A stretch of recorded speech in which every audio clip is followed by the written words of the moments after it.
Völsungasaga by Anonymous. Translated by Eiríkr Magnússon and William Morris. Section 1, Chapter 1. Her hefur upp og ser frá the manja Siggi nevnder og kallaður. Here begins the tale, and tells of a man who was named Siggi, and called of men the son of Odin. Another man withal is told of in the tale hight Skadi, a great man and mighty of his hands. Yet was Siggi the mightier and the higher of kin, according to the speech of men of that time. Now Skadi had a thrall with whom the story must deal somewhat, Brethi by name, who was called after that work which he had to do. In prowess and might of hand he was equal to men who were held more worthy, yea, and better than some thereof. Now it is to be told that on a time Siggi fared to the hunting of the deer, and the thrall with him. And they hunted deer day long till the evening. And when they gathered together their prey in the evening, lo, greater and more by far was that which Brethi had slain than Siggi's prey. And this thing he much misliked. And he said that great wonder it was that a very thrall should outdo him in the hunting of deer. So he fell on him, and slew him, and buried the body of him thereafter in a snowdrift. Then he went home at evening-tide, and says that Brethi had ridden away from him into the wildwood. Soon was he out of my sight, he says, and naught more I wot of him. Skadi misdoubted the tale of Siggi, and deemed that this was a guile of his, and that he would have slain Brethi. So he sent men to seek for him, and to such an end came their seeking that they found him in a certain snowdrift. Then said Skadi that men should call that snowdrift Brethi's drift from henceforth, and thereafter have folk followed, so that in such wise they call every drift that is right great. Thus it is well seen that Siggi has slain the thrall and murdered him. So he is given forth to be a wolf in holy places, and may no more abide in the land with his father. Therewith Odin bare him fellowship from the land, so long away that right long it was, and made no stay till he brought him to certain warships. So Siggi falls to lying out a warring, with the strength that his father gave him or ever they parted. And happy was he in his warring, and ever prevailed, till he brought it about that he won by his wars land and lordship at the last. And thereupon he took to him a noble wife, and became a great and mighty king, and ruled over the land of the Huns, and was the greatest of warriors.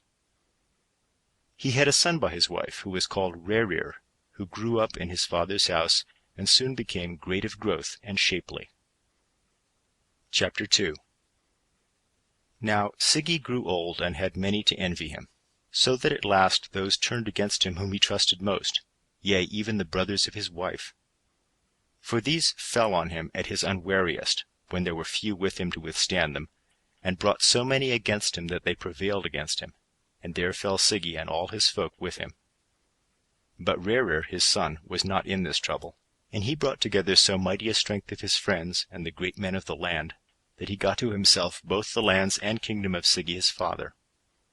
And so now, when he deems that the feet under him stand firm in his rule, then he calls to mind that which he had against his mother's brothers, who had slain his father. So the king gathers together a mighty army, and therewith falls on his kinsmen, deeming that if he made their kinship of small account, yet none the less they had first wrought evil against him. So he wrought his will herein, in that he departed not from strife before he had slain all his father's banesmen, though dreadful the deed seemed in every wise. So now he gets land, lordship, and fee, and has become a mightier man than his father before him. Much wealth won in war got R-rated to himself, and wedded a wife withal, such as he deemed meet for him. And long they lived together, but had no child to take the heritage after them. And ill content they both were with that, and prayed the gods with heart and soul that they might get them a child. And so it is said that Odin hears their prayer, and Freya no less hearkens wherewith they prayed unto her. So she, never lacking for all good counsel, calls to her casket-bearing May, the daughter of Hrimnir the giant, and sets an apple in her hand, and bids her bring it to the king. She took the apple, and did on her the gear of a crow, and went flying till she came whereas the king sat on a mound, and there she let the apple fall into the lap of the king. But he took the apple, and deemed he knew whereto it would avail, so he goes home from the mound to his own folk, and came to the queen, and some deal of that apple she ate. So, as the tale tells, the queen soon knew that she was big with child, but a long time wore or ever she might give birth to the child. So it befell that the king must needs go to the wars, after the custom of kings, that he may keep his own land in peace.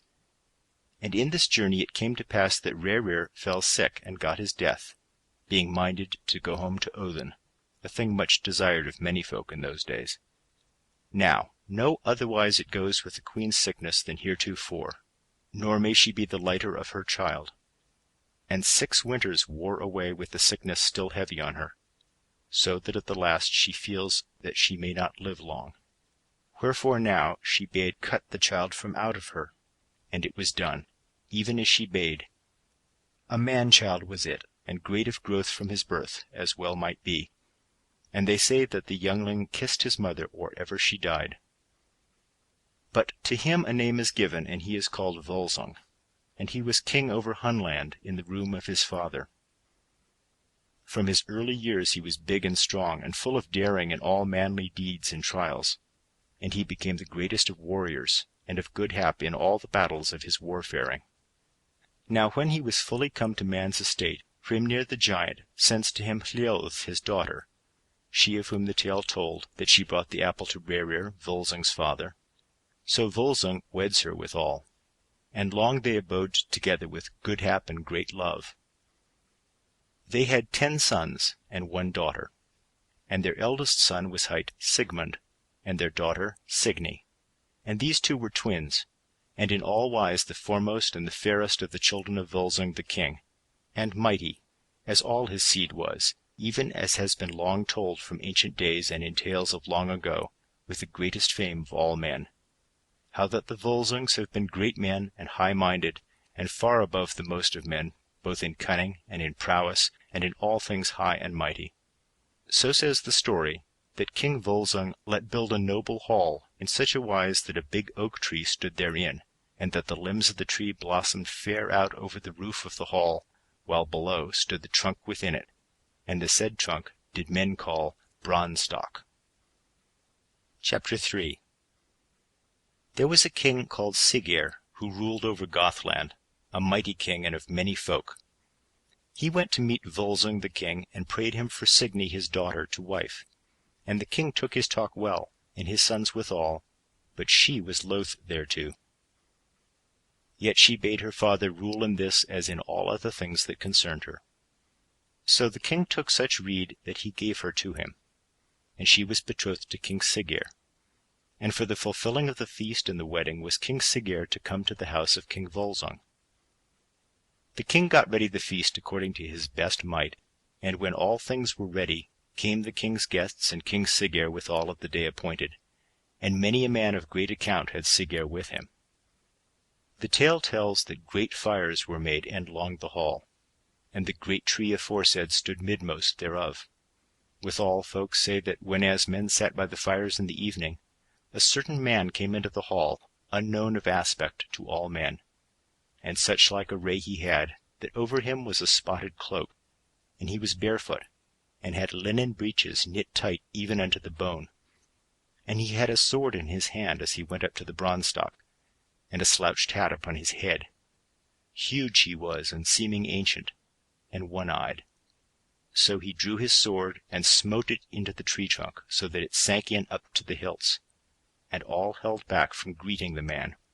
Then he took up the word, and said, Sa erthesus verthi bregther or stokinum, tha skal sa that thigya admirat gjof, och skal han that själfer sanna, at aldrig bar han betra svertsier hindi in theta Whoso draweth this sword from this stock shall have the same as a gift from me, and shall find in good sooth that never bare he better sword in hand than is this. Therewith out went the old man from the hall, and none knew who he was or whither he went. Now men stand up, and none would fain be the last to lay hand to the sword, for they deemed that he would have the best of it who might first touch it. So all the noblest went thereto first, and then the others, one after another.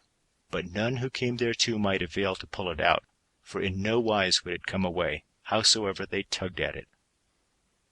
But now up comes Sigmund, King Volsung's son, and sets hand to the sword, and pulls it from the stock, even as if it lay loose before him.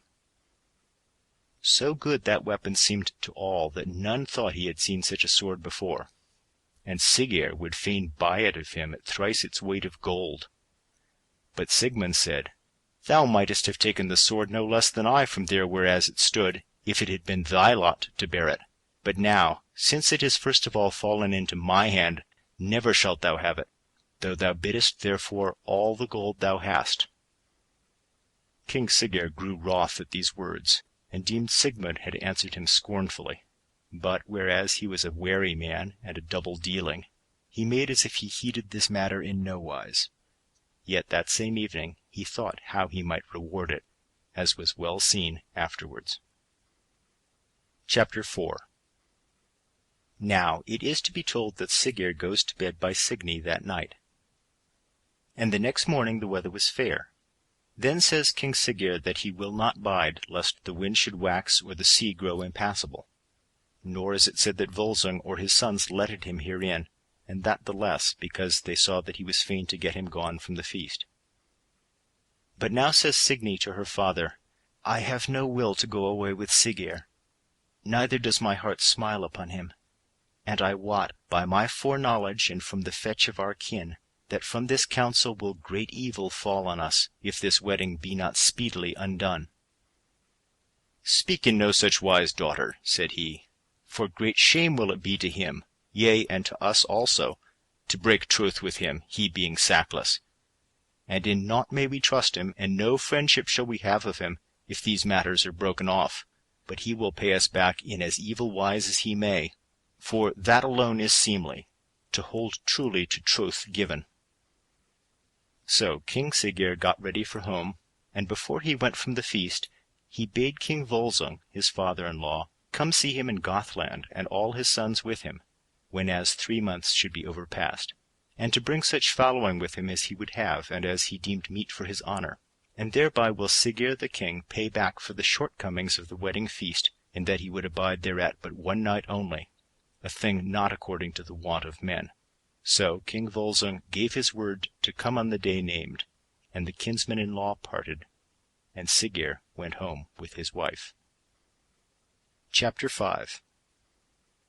Now tells the tale of King Volsung and his sons, that they go at the time appointed to Gothland at the bidding of King Siggeir, and put off from the land in 3 ships all well manned, and have a fair voyage, and made Gothland late of an evening tide. But that same night came Signy, and called her father and brothers to a privy talk, and told them what she deemed King Siggeir was minded to do, and how that he had drawn together an army no man may meet. And, says she, he is minded to do guilefully by you, wherefore I bid you get ye gone back again to your own land, and gather together the mightiest power ye may, and then come back hither and avenge you. Neither go ye now to your undoing, for ye shall surely fail not to fall by his wiles, if ye turn not on him, even as I bid you.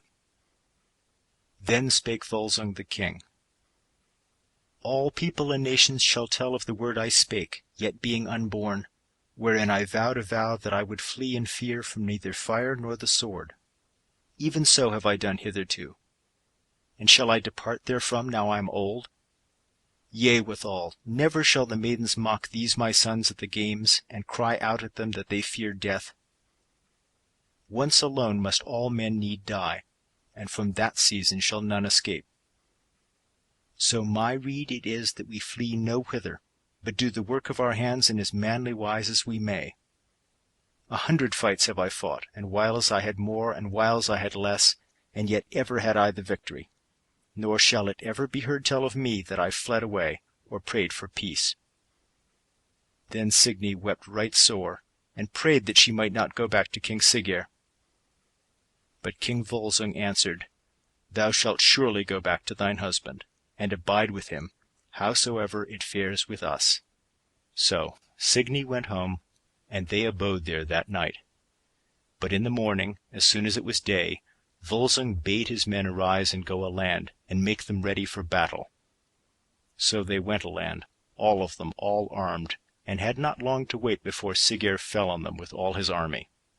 And the fiercest fight there was betwixt them, and Siggeir cried on his men to the onset all he might. And so the tale tells that King Volsung and his sons went 8 times right through Siggeir's folk that day, smiting and hewing on either hand.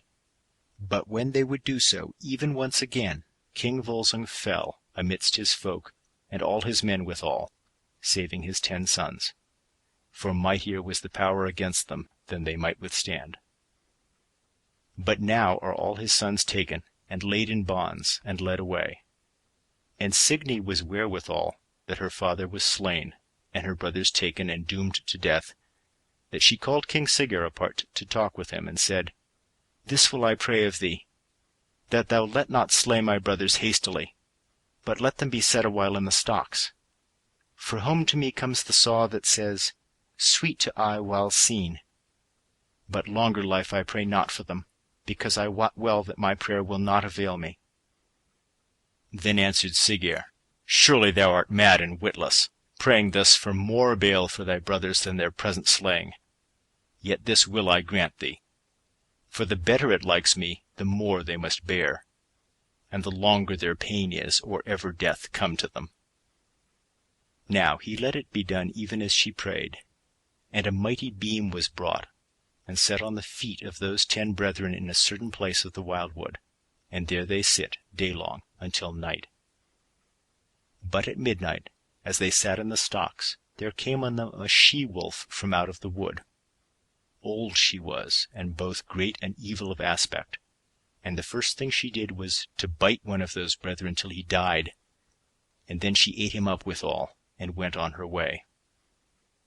But the next morning Signy sent a man to the brethren, even one whom she most trusted, to wot of the tidings. And when he came back he told her that one of them was dead, and great and grievous she deemed it, if they should all fare in like wise, and yet naught might she avail them. Soon is the tale told thereof. 9 nights together came the she-wolf at midnight, and each night slew and ate up one of the brethren, until all were dead, save Sigmund only. So now, before the 10th night came, Signy sent that trusty man to Sigmund her brother, and gave honey into his hand, bidding him do it over Sigmund's face, and set a little deal of it in his mouth. So he went to Sigmund, and did as he was bidden, and then came home again. And so the next night came the she-wolf according to her wont, and would slay him, and eat him even as his brothers. But now she sniffs the breeze from him, whereas he was anointed with the honey, and licks his face all over with her tongue, and then thrusts her tongue into the mouth of him. No fear he had thereof, but caught the she-wolf's tongue betwixt his teeth, and so hard she started back thereat, and pulled herself away so mightily, setting her feet against the stocks, that all was riven asunder. But he ever held so fast that the tongue came away by the roots, and thereof she had her bane. But some men say that this same she-wolf was the mother of King Siggeir, who had turned herself into this likeness by troll's lore and witchcraft. End of Section 1. Section 2, Chapter 6. Now, whenas Sigmund is loosed and the stocks are broken, he dwells in the woods and holds himself there. But Signy sends yet again to wot of the tidings, whether Sigmund were alive or no. But when those who were sent came to him, he told them all as it had betid, and how things had gone betwixt him and the wolf. So they went home and tell Signy the tidings. But she goes and finds her brother, and they take counsel in such wise as to make a house underground in the wild wood. And so things go on a while, Signy hiding him there, and sending him such things as he needed. But King Siggeir deemed that all the Volsungs were dead. Now Siggeir had 2 sons by his wife, whereof it is told that, when the eldest was 10 winters old, Signy sends him to Sigmund, so that he might give him help, if he would in any wise strive to avenge his father. So the youngling goes to the wood, and comes late in evening-tide to Sigmund's earth-house. And Sigmund welcomed him in seemly fashion, and said that he should make ready their bread. But I, said he, will go seek firewood. Therewith he gives the meal-bag into his hands, while he himself went to fetch firing. But when he came back, the youngling had done naught at the bread-making. Then asks Sigmund if the bread be ready. Says the youngling, I durst not set hand to the meal-sack, because somewhat quick lay in the meal. Now Sigmund deemed he wotted that the lad was of no such heart as that he would be fain to have him for his fellow. And when he met his sister, Sigmund said that he had come no nigher to the aid of a man, though the youngling were with him. Then said Signy, Take him and kill him then, for why should such an one live longer? And even so he did. So this winter wears, and the next winter Signy sent her next son to Sigmund. And there is no need to make a long tale thereof, for in like wise went all things, and he slew the child by the counsel of Signy. Chapter 7. So on a tide it befell, as Signy sat in her bower, that there came to her a witch-wife exceeding cunning. And Signy talked with her in such wise. Fain am I, says she, that we should change semblances together. She says, Even as thou wilt then.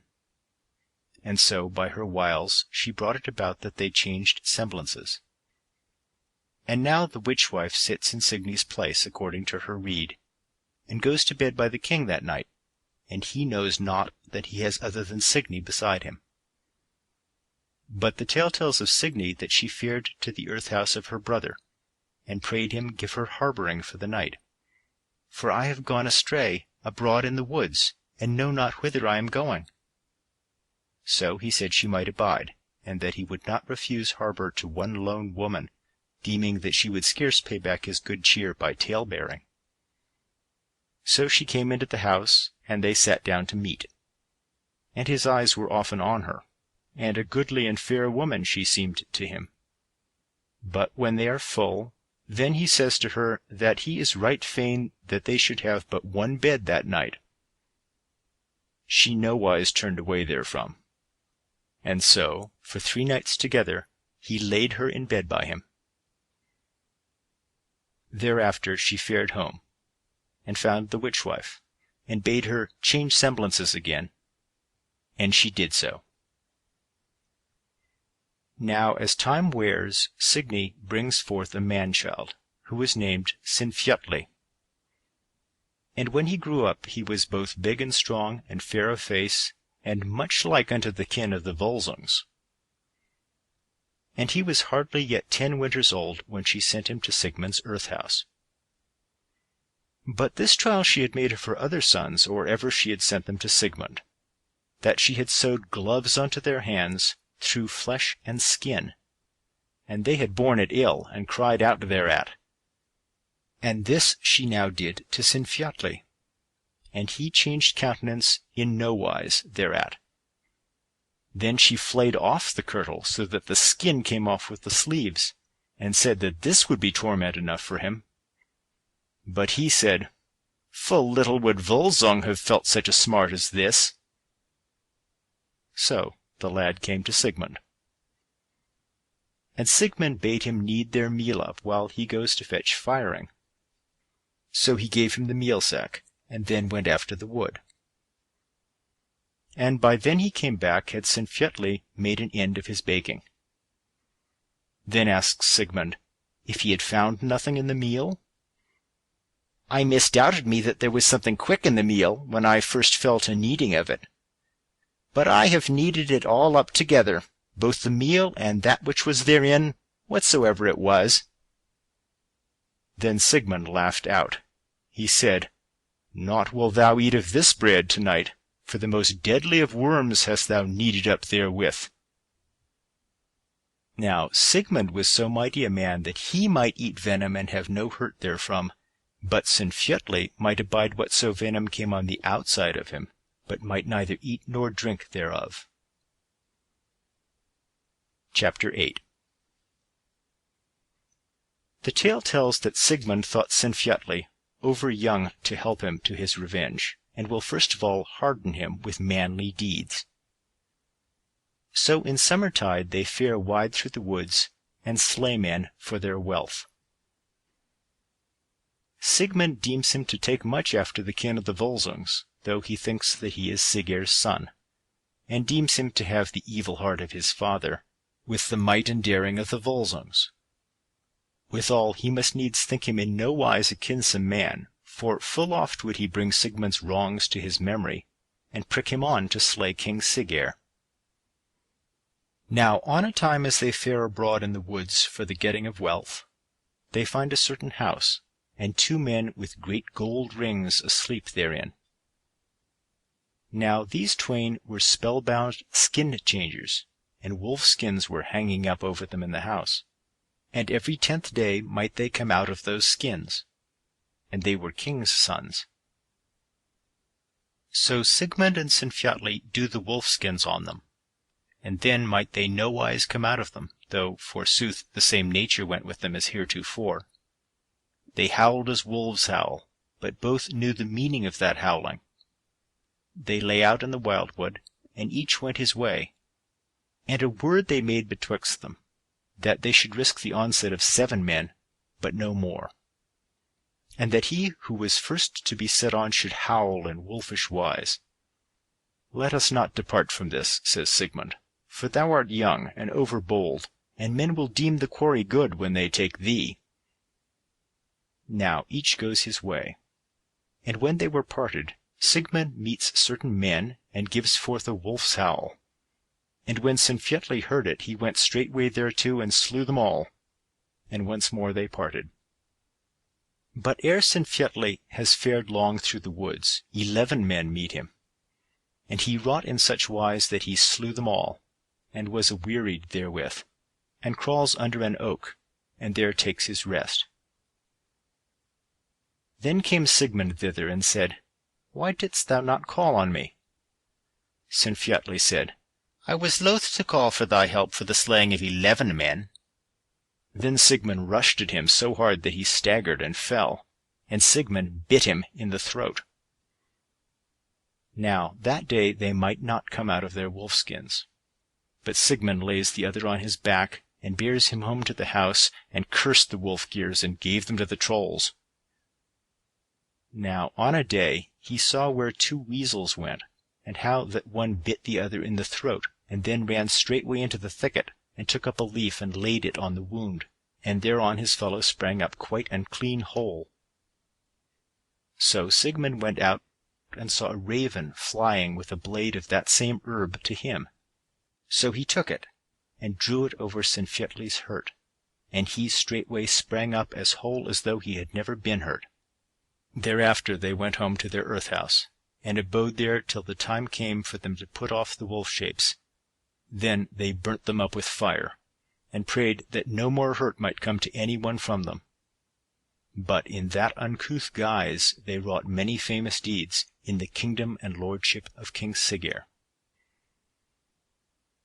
Now when Sinfjotli was come to man's estate, Sigmund deemed he had tried him fully. And or ever a long time has gone by, he turns his mind to the avenging of his father, if so it may be brought about. So on a certain day the twain get them gone from their earth house, and come to the abode of King Siggeir late in the evening, and go into the porch before the hall, wherein were tuns of ale, and there they lie hid. Now the queen is ware of them, where they are, and is fain to meet them. And when they met, they took counsel, and were of one mind, that Volsung should be revenged that same night. Now Signy and the king had 2 children of tender age, who played with a golden toy on the floor, and bowled it along the pavement of the hall, running along with it. But therewith a golden ring from off it trundles away into the place where Sigmund and Sinfjotli lay. And off runs the little one to search for the same, and beholds withal where 2 men are sitting, big and grimly to look on, with overhanging helms and bright white burnies. So he runs up the hall to his father, and tells him of the sight he has seen. And thereat the king misdoubts of some guile abiding him. But Signy heard their speech, and arose, and took both the children, and went out into the porch to them, and said, Lo ye, these younglings have bewrayed you. Come now therefore, and slay them. Sigmund says, Never will I slay thy children for telling of where I lay hid. But Sinfjotli made little enow of it, but drew his sword, and slew them both, and cast them into the hall at King Siggeir's feet. Then up stood the king, and cried on his men to take those who had lain privily in the porch through the night. So they ran thither, and would lay hands on them, but they stood on their defence well and manly, and long he remembered it who was the nighest to them. But in the end they were borne down by many men and taken, and bonds were set upon them, and they were cast into fetters wherein they sit night long. Then the king ponders what longest and worst of deaths he shall mete out to them. And when morning came, he let make a great barrow of stones and turf, and when it was done, let set a great flat stone midmost inside thereof, so that one edge was aloft, the other alow, and so great it was that it went from wall to wall, so that none might pass it. Now he bids folk take Sigmund and Sinfjotli, and set them in the barrow, on either side of the stone. For the worse for them he deemed it, that they might hear each the other's speech, and yet that neither might pass one to the other. But now, while they were covering in the barrow with the turf slips, thither came Signy, bearing straw with her, and cast it down to Sinfjotli, and bade the thralls hide this thing from the king. They said yea thereto, and therewith was the barrow closed in. But when night fell, Sinfjotli said to Sigmund, Belike we shall scarce need meat for a while, for here has the queen cast swine's flesh into the barrow, and wrapped it round about on the outer side with straw. Therewith he handles the flesh, and finds that therein was thrust Sigmund's sword.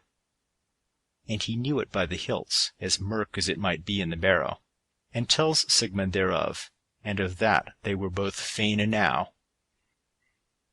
Now Sinfjotli drave the point of the sword up into the big stone, and drew it hard along, and the sword bit on the stone. With that Sigmund caught the sword by the point, and in this wise they sawed the stone between them, and let not, or all the sawing was done that need be done.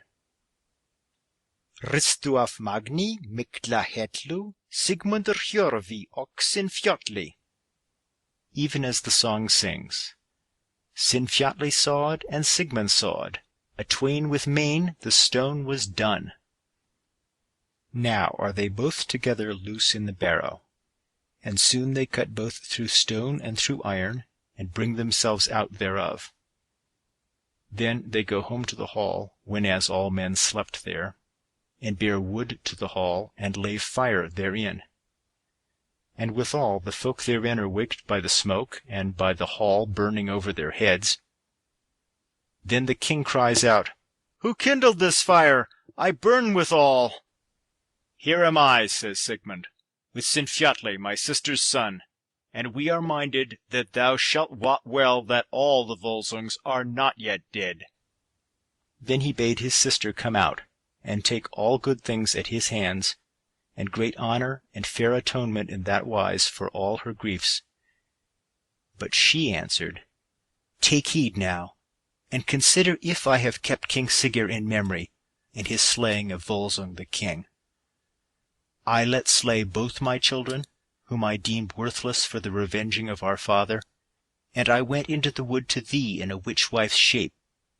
And now behold, Sinfjotli is the son of thee and of me both, and therefore has he this so great hardihood and fierceness, in that he is the son both of Volsung's son and Volsung's daughter. And for this, and for naught else have I so wrought, that Siggeir might get his bane at last, and all these things have I done that vengeance might fall on him, and that I too might not live long. And merrily now will I die with King Siggeir, though I was not merry to wed him. Therewith she kissed Sigmund her brother, and Sinfjotli, and went back again into the fire. And there she died with King Siggeir and all his good men. But the two kinsmen gathered together folk and ships, and Sigmund went back to his father's land, and drove away thence the king who had set himself down there in the room of King Volsung. So Sigmund became a mighty king and far famed, wise and high-minded. He had to wife one named Borghild, and 2 sons they had between them, one named Helgi and the other Haumund. And when Helgi was born, Norns came to him and spake over him, and said that he should be in time to come the most renowned of all kings. Even therewith was Sigmund come home from the wars, and so therewith he gives him the name of Helgi, and these matters as tokens thereof: land of rings, sunlitten hill, and sharp shearing sword. And withal prayed that he might grow of great fame, and like unto the kin of the Volsungs. And so it was, that he grew up high-minded and well-beloved, and above all other men in all prowess. And the story tells that he went to the wars when he was 15 winters old. Helgi was lord and ruler over the army, but Sinfjotli was gotten to be his fellow herein, and so the twain bare sway thereover. End of Section 2. Section 3, Chapter 9. Now the tale tells that Helgi in his warring met a king hight Hunding, a mighty king and lord of many men and many lands. They fell to battle together, and Helgi went forth mightily, and such was the end of that fight that Helgi had the victory. But King Hunding fell, and many of his men with him. But Helgi is deemed to have grown greatly in fame because he had slain so mighty a king. Then the sons of Hunding draw together a great army to avenge their father. Hard was the fight betwixt them, but Helgi goes through the folk of those brothers unto their banner, and there slays these sons of Hunding, Alf and Eilf, Herwarth and Hagbarth, and wins there a great victory. Now as Helgi fared from the fight, he met a many women, right fair, and worthy to look on, who rode in exceeding noble array. But one far excelled them all. Then Helgi asked them the name of that their lady and queen. And she named herself Sigrun, and said she was daughter of King Högni. Then said Helgi, Fare home with us, good welcome shall ye have. Then said the king's daughter, Other work lies before us than to drink with thee. Yea, and what work, king's daughter? Said Helgi. She answers, King Högni has promised me to Hodbrod, the son of King Granmar, but I have vowed a vow that I will have him to my husband no more than if he were a crow's son, and not a king's. And yet will the thing come to pass, but and if thou standest in the way thereof, and goest against him with an army, and takest me away withal, for verily with no king would I rather bide on bolster than with thee. Be of good cheer, king's daughter, says he, for certes he and I shall try the matter, or ever thou be given to him. Yea, we shall behold which may prevail against the other, and hereto I pledge my life. Thereafter Helgi sent men with money in their hands to summon his folk to him, and all his power is called together to Redburg. And there Helgi abode till such time as a great company came to him from Hedensay. And therewithal came mighty power from Nervi Sound, aboard great and fair ships. Then King Helgi called to him the captain of his ships, who was hight Leif, and asked him if he had told over the tale of his army. A thing not easy to tell, lord, says he. On the ships that came out of Nervi Sound are 12,000 men, and otherwhere are half as many again. Then bade King Helgi turn into the firth called Varinsfirth, and they did so. But now there fell on them so fierce a storm and so huge a sea, that the beat of the waves on board and bow was to hearken to like as the clashing together of high hills broken.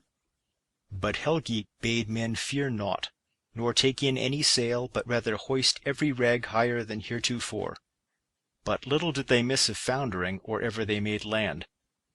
Then came Sigrun, daughter of King Hogni, down onto the beach with a great army, and turned them away thence to a good haven called Gnipalund. But the landsmen see what has befallen, and come down to the seashore. The brother of King Hodbrod, lord of a land called Swarnan's Cairn, called out to them, and asked them who was captain over that mighty army.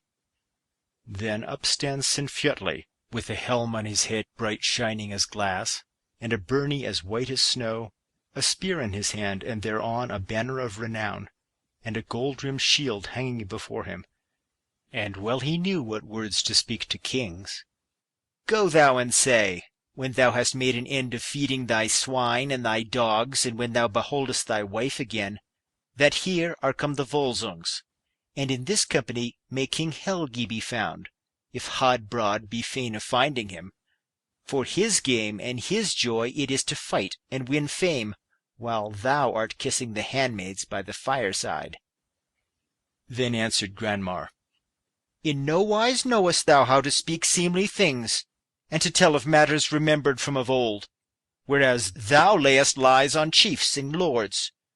Most like it is that thou must have long been nourished with wolf meat abroad in the wild woods, and hast slain thy brethren, and a marvel it is to behold that thou darest join thyself to the company of good men and true, thou who hast sucked the blood of many a cold corpse."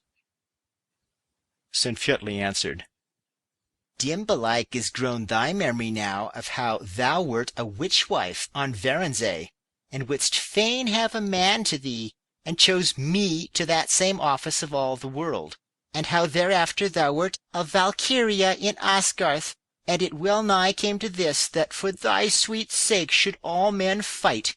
And 9 wolf-whelps I begat on thy body in lowness, and was the father to them all." Granmar answers, "Great skill in lying hast thou, yet belike the father of naught at all mayest thou be, since thou wert gelded by the giant's daughters of Thrasness. And lo, thou art the stepson of King Siggeir, and were wont to lie abroad in wilds and woods with the kin of wolves, and unlucky was the hand wherewith thou slewest thy brethren, making for thyself an exceeding evil name." Said Sinfjotli, "Mindest thou not then when thou wert Stallion Grani's mare, and how I rode thee in amble on Bravol, and that afterwards thou wert giant Gulnir's goatherd?" Granmar says, "Rather would I feed fowls with the flesh of thee, than wrangle any longer with thee." Then spake King Helgi, "Better were it for ye, and a more manly deed, to fight, rather than to speak such things as it is a shame even to hearken to. Granmar's sons are no friends of me and of mine, yet are they hardy men none the less." So Granmar rode away to meet King Hodbrod at a place called Sunfells. And the horses of the twain were named Sveipudr and Sveigjötr. The brothers met in the castle porch, and Granmar told Hodbrod of the war news. King Hodbrod was clad in a byrnie, and had his helm on his head. He asked, "What men are anigh? Why look ye so wrathful?" Granmar says, "Here are come the Volsungs, and 12,000 men of them are afloat off the coast, and 7,000 are at the island called Suk. But at the stead called Grindir is the greatest company of all, and now I deem withal that Helgi and his fellowship have good will to give battle." Then said the king, "Let us send a message through all our realm, and go against them. Neither let any who is fain of fight sit idle at home. Let us send word to the sons of Hring, and to King Hogni, and to Alf the Old, for they are mighty warriors." So the hosts met at Wolfstone, and fierce fight befell there. Helgi rushed forth through the host of his foes, and many a man fell there. At last folk saw a great company of shield maidens, like burning flames to look on, and there was come Sigrun, the king's daughter. Then King Helgi fell on King Hodbrod, and smote him, and slew him, even under his very banner. And Sigrun cried out, "Have thou thanks for thy so manly deed. Now shall we share the land between us, and a day of great good hap this is to me, and for this deed shalt thou get honour and renown. in that thou hast felled to earth so mighty a king. So Helgi took to him that realm, and dwelt there long, when he had wedded Sigrun, and became a king of great honor and renown, though he has not more to do with this story. Chapter 10. Now the Volsungs fare back home, and have gained great renown by these deeds. But Sinfjotli betook himself to warfare anew. And therewith he had sight of an exceeding fair woman, and yearned above all things for her. But that same woman was wooed also of the brother of Borghild, the king's wife. And this matter they fought out betwixt them, and Sinfjotli slew that king. And thereafter he harried far and wide, and had many a battle, and ever gained the day. And he became hereby honored and renowned above all men. But in autumn tide he came home with many ships and abundant wealth. Then he told his tidings to the king his father, and he again to the queen. And she for her part bids him get him gone from the realm, and made as if she would in no wise see him. But Sigmund said he would not drive him away, and offered her atonement of gold and great wealth for her brother's life, albeit, he said, he had never erst given weregild to any for the slaying of a man, but no fame it was to uphold wrong against a woman. So, seeing she might not get her own way herein, she said, Have thy will in this matter, O my lord, for it is seemly so to be. And now she holds the funeral feast for her brother by the aid and counsel of the king, and makes ready all things therefore in the best of wise, and bade thither many great men. At that feast Borghild, the queen, bare the drink to folk, and she came over against Sinfjotli with a great horn, and said, Fall to now and drink, fair stepson.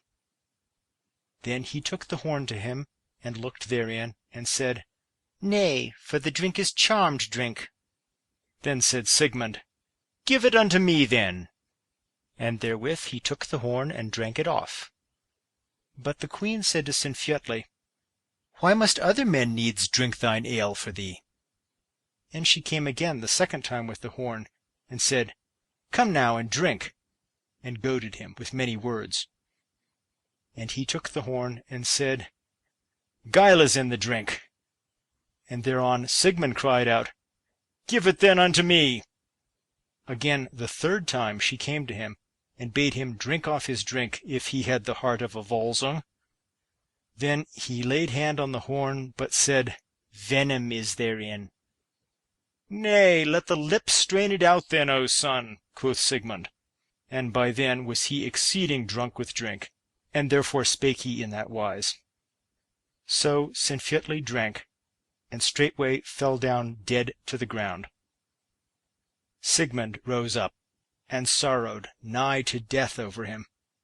Then he took the corpse in his arms, and fared away to the wood, and went till he came to a certain firth.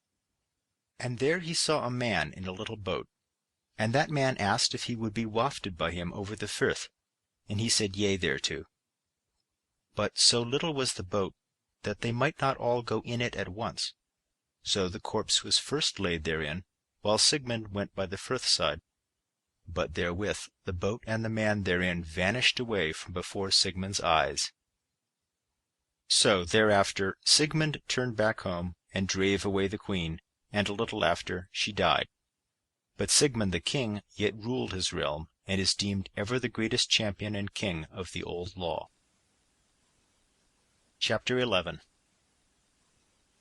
There was a king called Eylimi, mighty and of great fame, and his daughter was called Hjördis, the fairest and wisest of womankind. And Sigmund hears it told of her that she was meet to be his wife, yea, if none else were. So he goes to the house of King Eylimi, who would make a great feast for him, if so be he comes not thither in the guise of a foe. So messages were sent from one to the other that this present journey was a peaceful one, and not for war. So the feast was held in the best of wise, and with many a man thereat. Fairs were in every place established for King Sigmund, and all things were done to the aid and comfort of his journey. So he came to the feast, and both kings hold their state in one hall. Thither also was come King Lingvi, son of King Hunding, and he also is wooing the daughter of King Eylimi. Now the king deemed he knew that the twain had come thither but for one errand, and thought withal that war and trouble might be looked for from the hands of him who brought not his end about. So he spake to his daughter, and said, Thou art a wise woman, and I have spoken it that thou alone shalt choose a husband for thyself. Choose therefore between these two kings, and my rede shall be even as thine. A hard and troublous matter, says she, yet will I choose him who is of greatest fame, King Sigmund to wit, albeit he is well stricken in years. So to him was she betrothed, and King Lengvi gat him gone. Then was Sigmund wedded to Hjordis, and now each day was the feast better and more glorious than on the day before it. But thereafter Sigmund went back home to Hunland, and King Eylimi, his father-in-law, with him, and King Sigmund betakes himself to the due ruling of his realm. But King Lengvi and his brethren gather an army together to fall on Sigmund, for as in all matters they were wont to have the worser lot, so did this bite the sorest of all, and they would fain prevail over the might and pride of the Volsungs.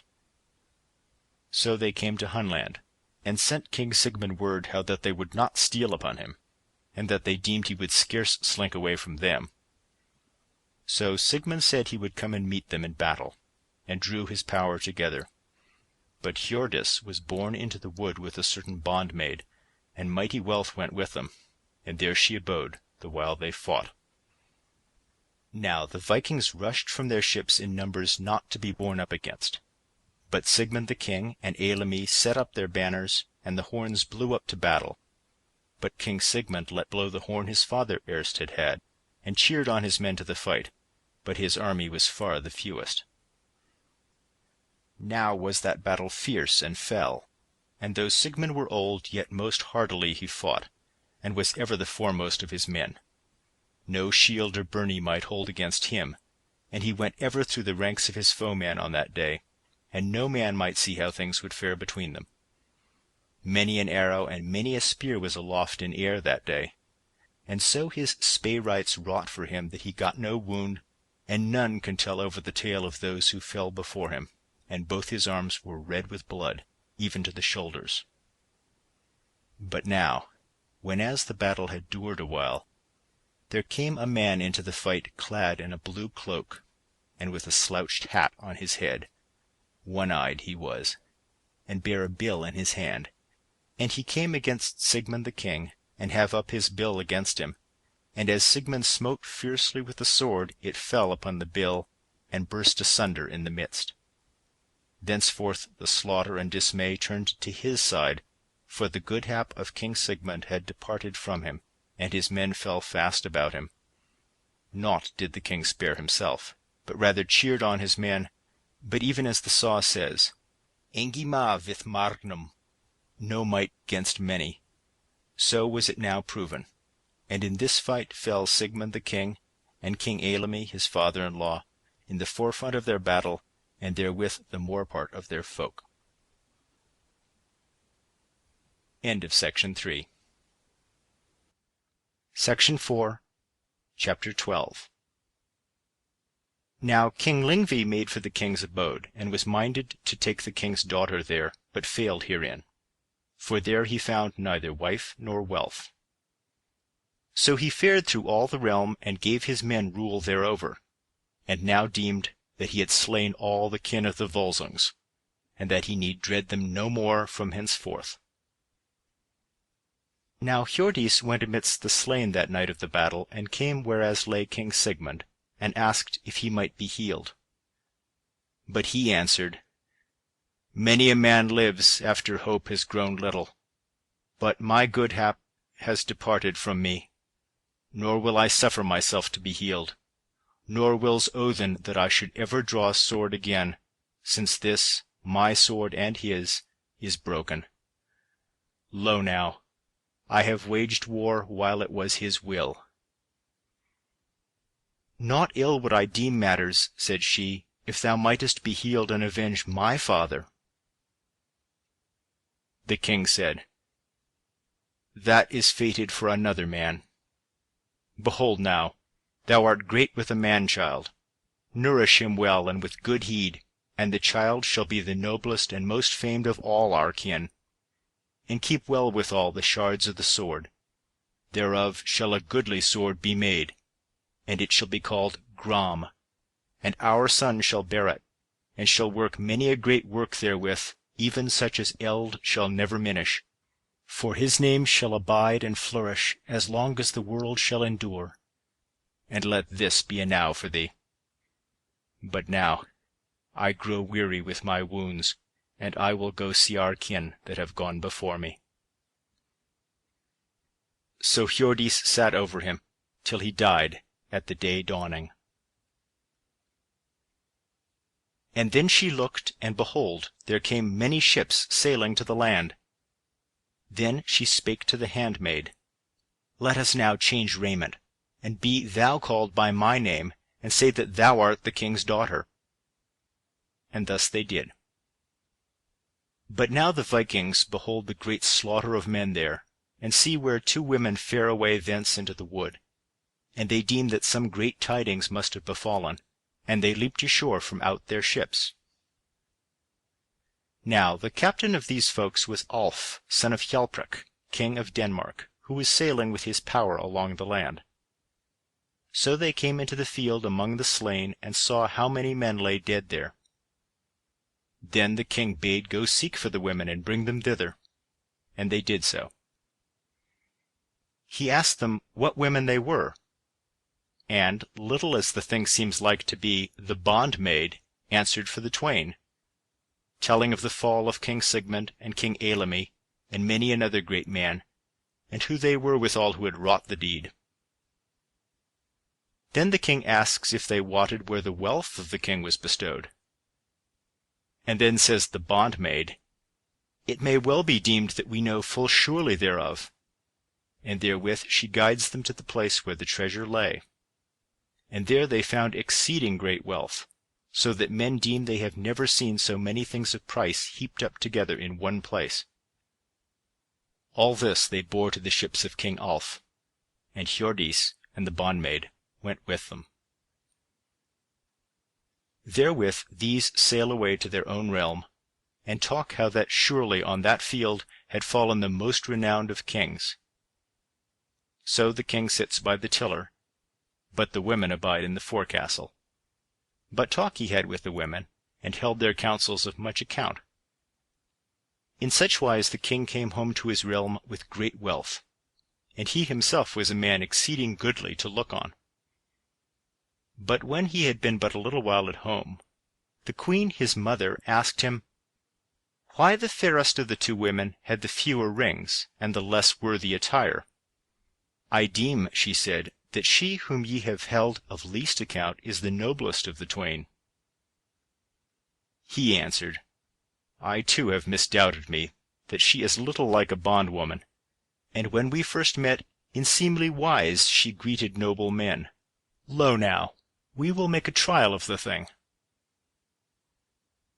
So on a time, as men sat at the drink, the king sat down to talk with the women, and said, In what wise do ye note the wearing of the hours, whenas night grows old, if ye may not see the lights of heaven?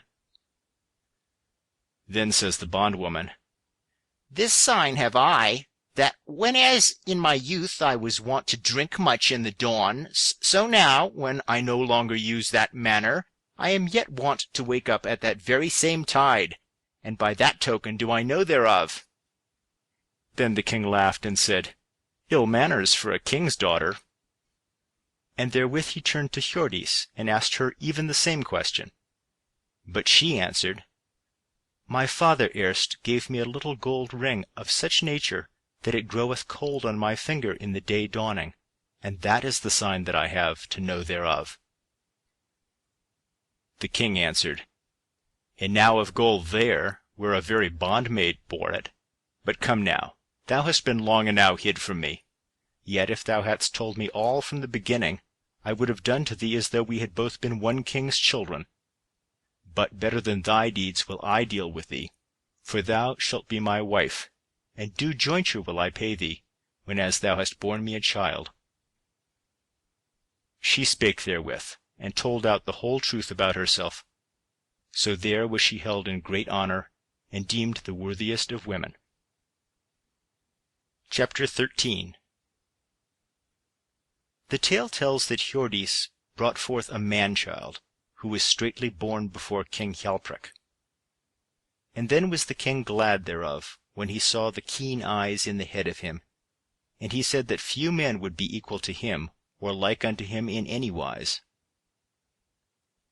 So he was sprinkled with water, and had to name Sigurd, of whom all men speak with one speech, and say that none was ever his like for growth and goodliness. He was brought up in the house of King Hjalprik, in great love and honor. And so it is, that when so all the noblest men and greatest kings are named in the olden tales, Sigurd is ever put before them all, for might and prowess, for high mind and stout heart, wherewith he was far more abundantly gifted than any man of the northern parts of the wide world. So Sigurd waxed in King Hjalprik's house, and there was no child but loved him. Through him was Hjordis betrothed to King Alf, and jointure meted to her. Now Sigurd's foster-father was hight Regin, the son of Hreidmar. He taught him all manner of arts, the chess-play, and the lore of runes, and the talking of many tongues, even as the wont was with kings' sons in those days.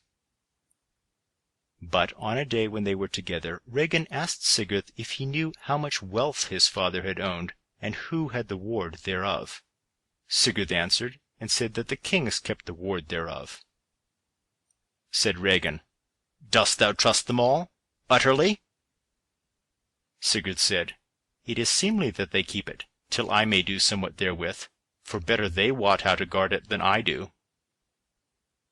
Another time came Regin to talk to Sigurd, and said, "A marvellous thing, truly, that thou must needs be a horse-boy to the kings, and go about like a running knave." "Nay," said Sigurd, "it is not so, for in all things I have my will, and whatso thing I desire is granted me with good will." "Well then," said Regin, "ask for a horse of them." "Yea," quoth Sigurd, "and that shall I have whenso I have need thereof." Thereafter Sigurd went to the king, and the king said, "What wilt thou have of us?"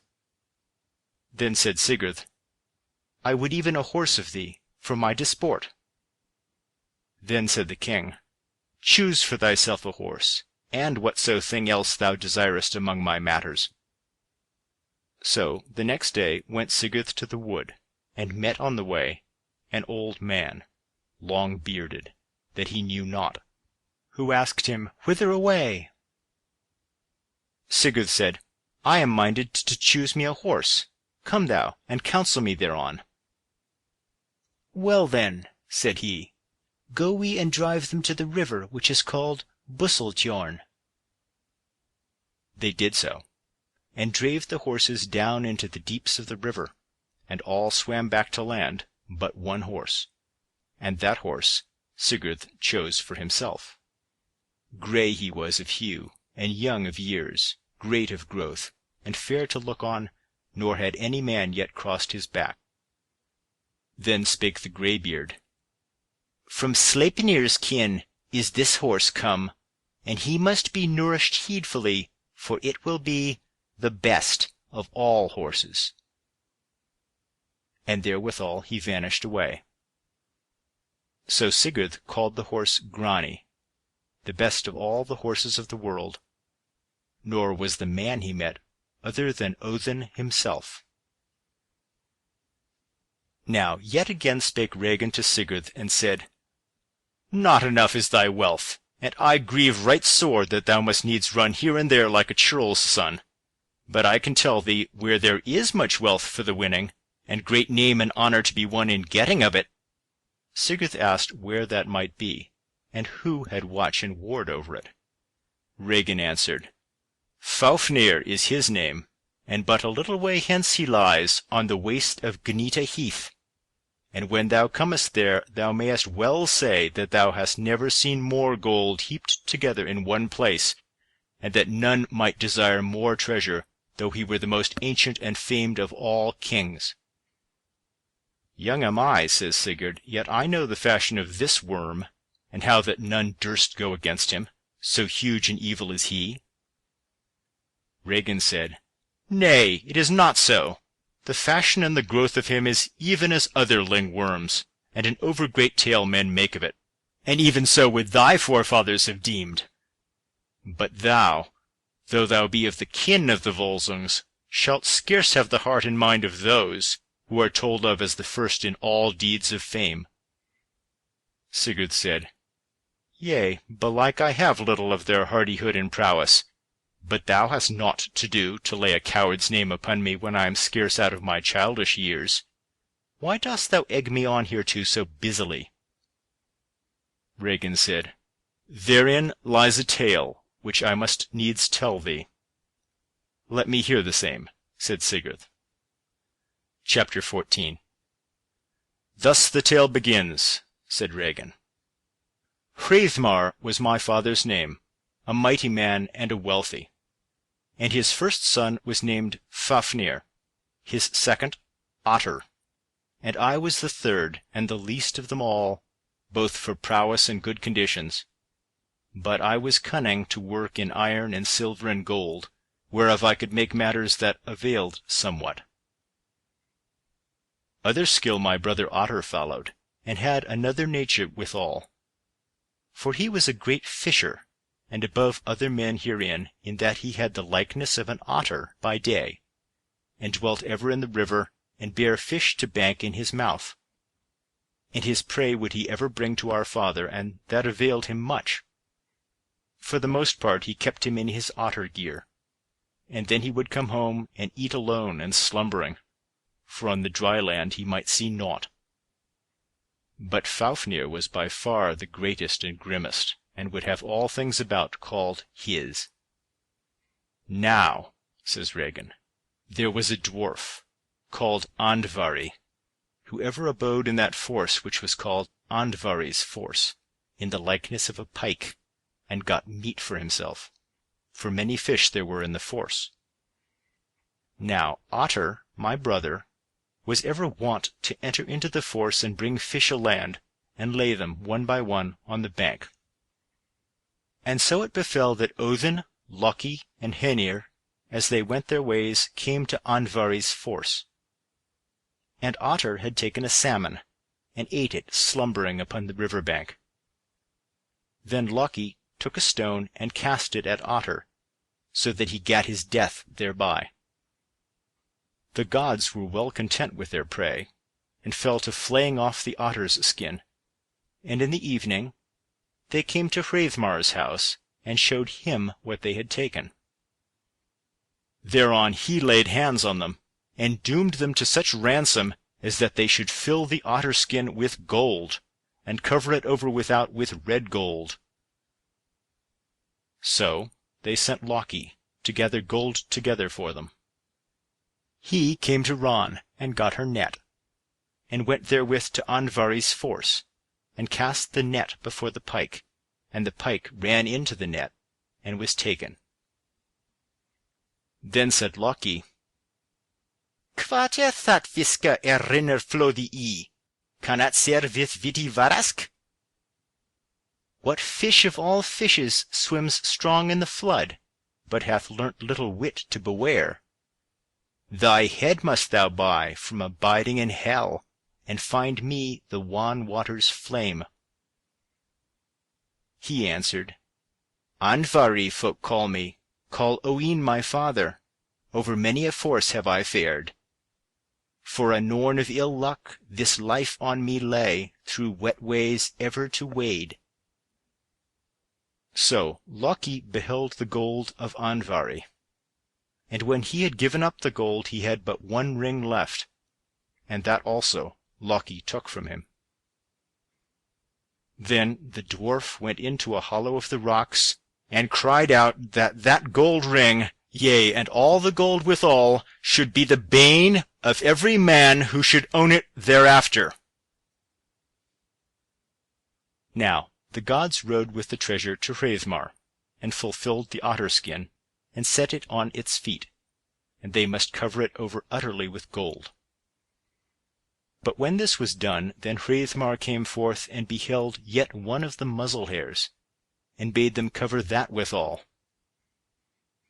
Then Odin drew the ring, Andvari's loom, from his hand, and covered up the hair therewith.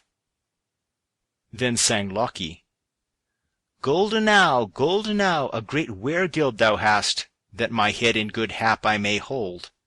But thou and thy son are not fated to thrive, the bane shall it be of you both.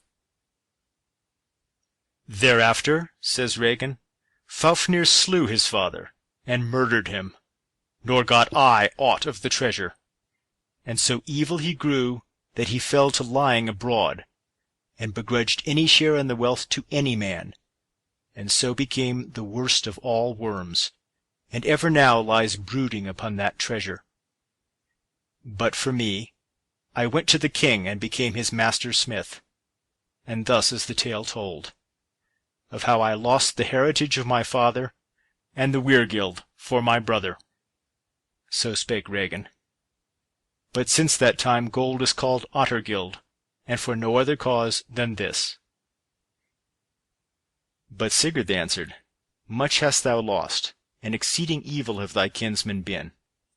But now, make a sword by thy craft, such a sword as that none can be made like unto it, so that I may do great deeds therewith, if my heart avail thereto, and thou wouldst have me slay this mighty dragon. Regin says, Trust me well herein, and with that same sword shalt thou slay Fafnir. Chapter 15. So Regin makes a sword and gives it into Sigurd's hands. He took the sword and said, Behold thy smithying, Regin, and therewith smote it into the anvil, and the sword brake. So he cast down the brand, and bade him forge a better. Then Regin forged another sword, and brought it to Sigurd, who looked thereon. Then said Regin, Belike thou art well content therewith, hard master though thou be in smithying. So Sigurd proved the sword, and brake it, even as the first. Then he said to Regin, Ah, art thou mayhappen a traitor and a liar like to those former kin of thine? Therewith he went to his mother, and she welcomed him in seemly wise, and they talked and drank together. Then spake Sigurd, Have I heard aright that King Sigmund gave thee the good sword Gram in 2 pieces? True enough, she said. So Sigurd said, Deliver them into my hands, for I would have them. She said he looked like to win great fame, and gave him the sword. Therewith went Sigurd to Regin, and bade him make a good sword thereof, as he best might. Regin grew wroth thereat, but went into the smithy with the pieces of the sword, thinking well meanwhile that Sigurd pushed his head far enow into the matter of smithying. So he made a sword. And as he bore it forth from the forge, it seemed to the smiths as though fire burned along the edges thereof.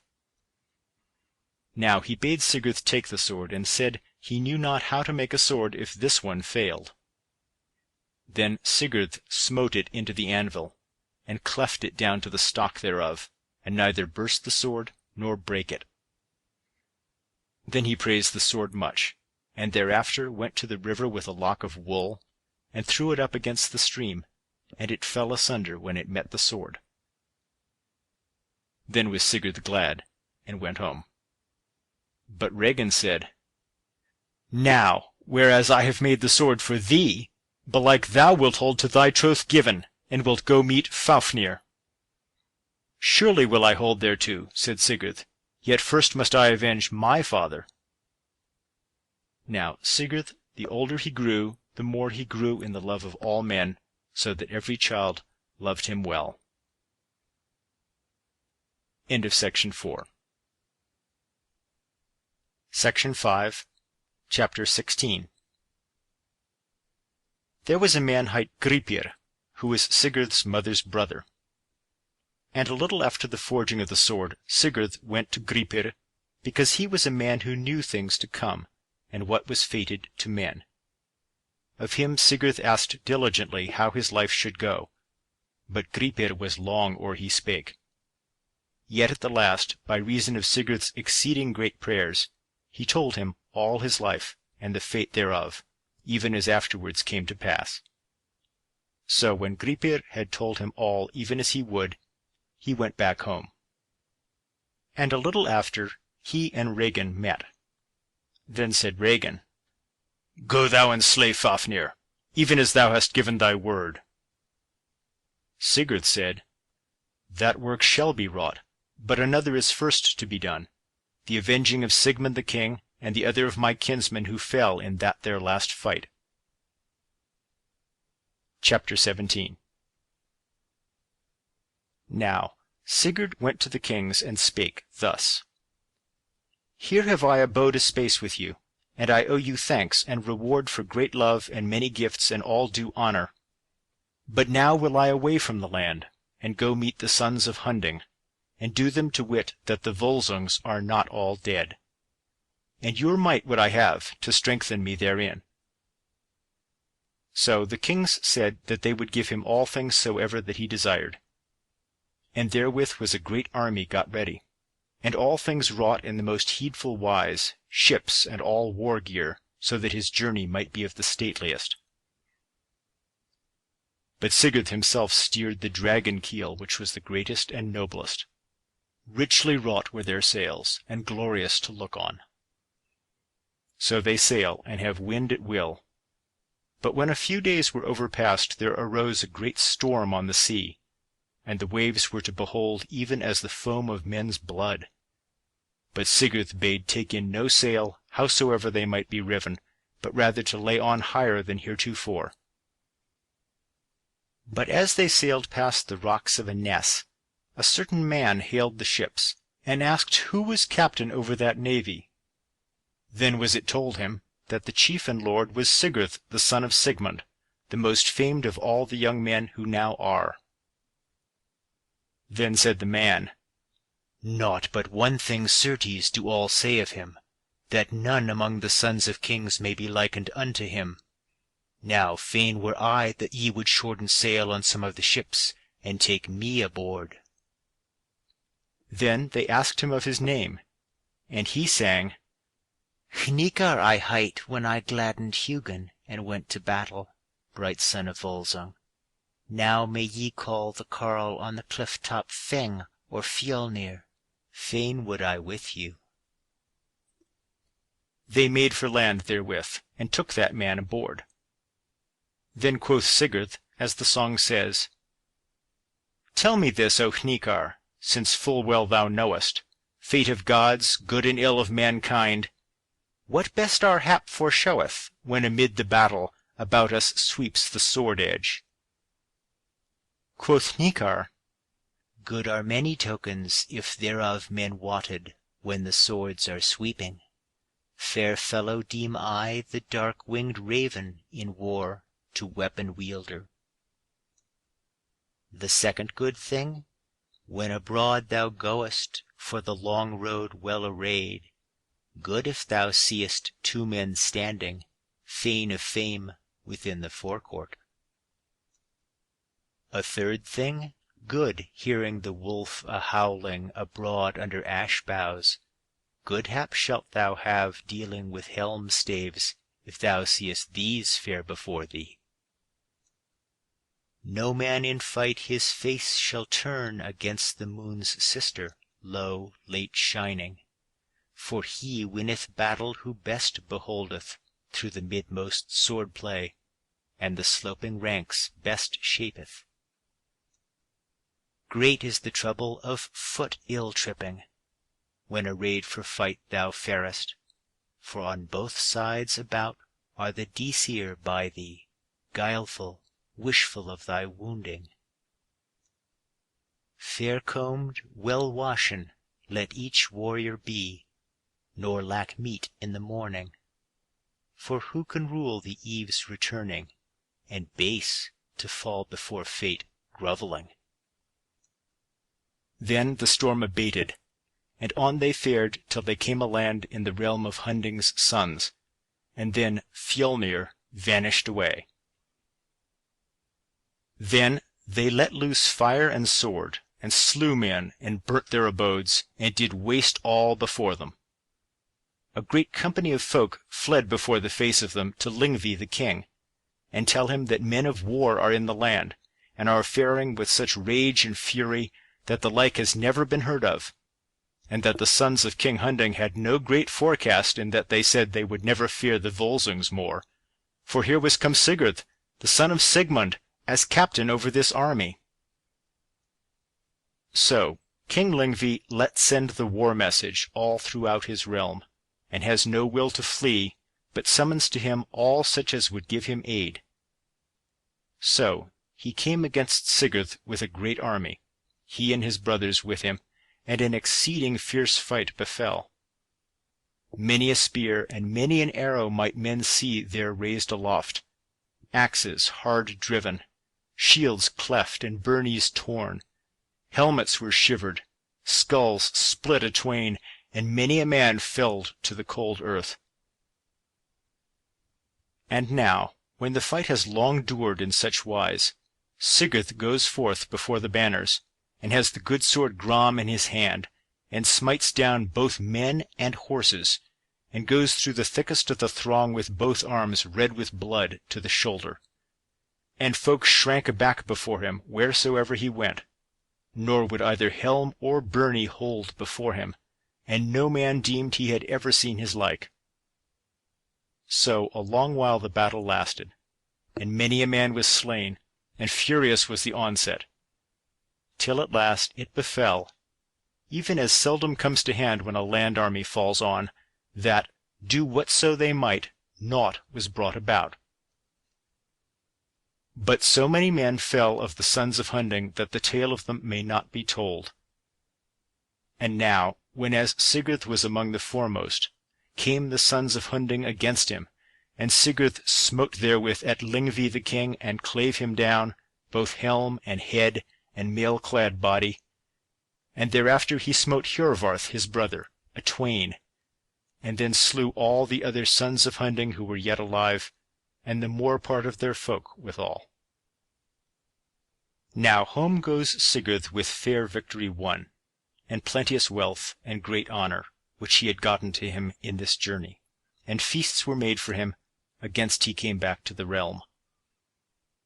But when Sigurd had been at home but a little, came Regin to talk with him, and said, Belike thou wilt now have good will to bow down Fafnir's crest, according to thy word plighted, since thou hast thus revenged thy father and the others of thy kin. Sigurd answered, That will we hold to, even as we have promised, nor did it ever fall from our memory. Chapter 18.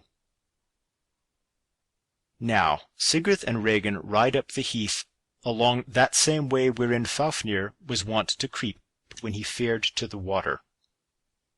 And folk say that 30 fathoms was the height of that cliff along which he lay, when he drank of the water below. Then Sigurd spake, How sayest thou, Regin, that this drake was no greater than other lyngworms? Methinks the track of him is marvellous great. Then said Regin, Make thee a hole, and sit down therein, and whenas the worm comes to the water, smite him into the heart, and so do him to death, and win for thee great fame thereby. But Sigurd said, What will betide me, if I be before the blood of the worm? Says Regin, Of what avail to counsel thee if thou art still afeard of everything? Little art thou like thy kin in stoutness of heart. Then Sigurd rides right over the heath, but Regin gets him gone, sore afeard. But Sigurd fell to digging him a pit, and whiles he was at that work there came to him an old man with a long beard, and asked what he wrought there, and he told him. Then answered the old man and said, Thou dost after sorry counsel. Rather dig thee many pits, and let the blood run therein, but sit thee down in one thereof, and so thrust the worm's heart through, and therewithal he vanished away. But Sigurd made the pits, even as it was shown to him. Now crept the worm down to his place of watering, and the earth shook all about him, and he snorted forth venom on all the way before him as he went. But Sigurd neither trembled nor was adread at the roaring of him. So, whenas the worm crept over the pits, Sigurd thrust his sword under his left shoulder, so that it sank in up to the hilts. Then up leaped Sigurd from the pit, and drew the sword back again unto him, and therewith was his arm all bloody, up to the very shoulder. Now, when that mighty worm was ware that he had his death wound, then he lashed out head and tail, so that all things soever that were before him were broken to pieces. So, whenas Fafnir had his death wound, he asked, Who art thou, and who is thy father, and what thy kin, that thou wert so hardy as to bear weapons against me? Sigurd answered, Unknown to men is my kin. I am called a noble beast. Neither father have I, nor mother, and all alone have I fared hither. Said Fafnir, Whereas thou hast neither father nor mother, of what wonder wert thou born then? But now, though thou tellest me not thy name on this my death day, yet thou knowest verily that thou liest unto me. He answered, Sigurd them I called, and my father was Sigmund. Says Fafnir, Who egged thee on to this deed, and why wouldst thou be driven to it? Hadst thou never heard how that all folk were adread of me, and of the awe of my countenance?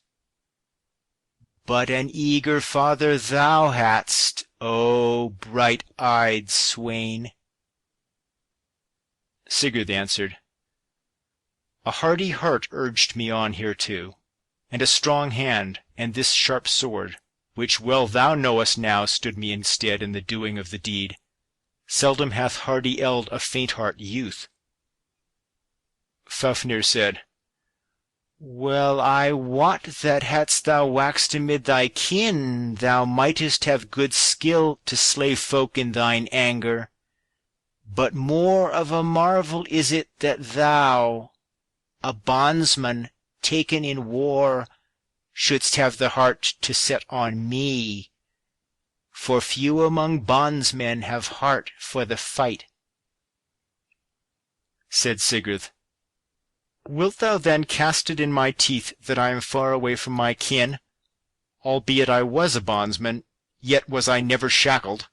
God wot thou hast found me free enow. Fafnir answered, In angry wise dost thou take my speech. But hearken, for that same gold which I have owned shall be thy bane too. Quoth Sigurd, Fain would we keep all our wealth till that day of days, yet shall each man die once for all.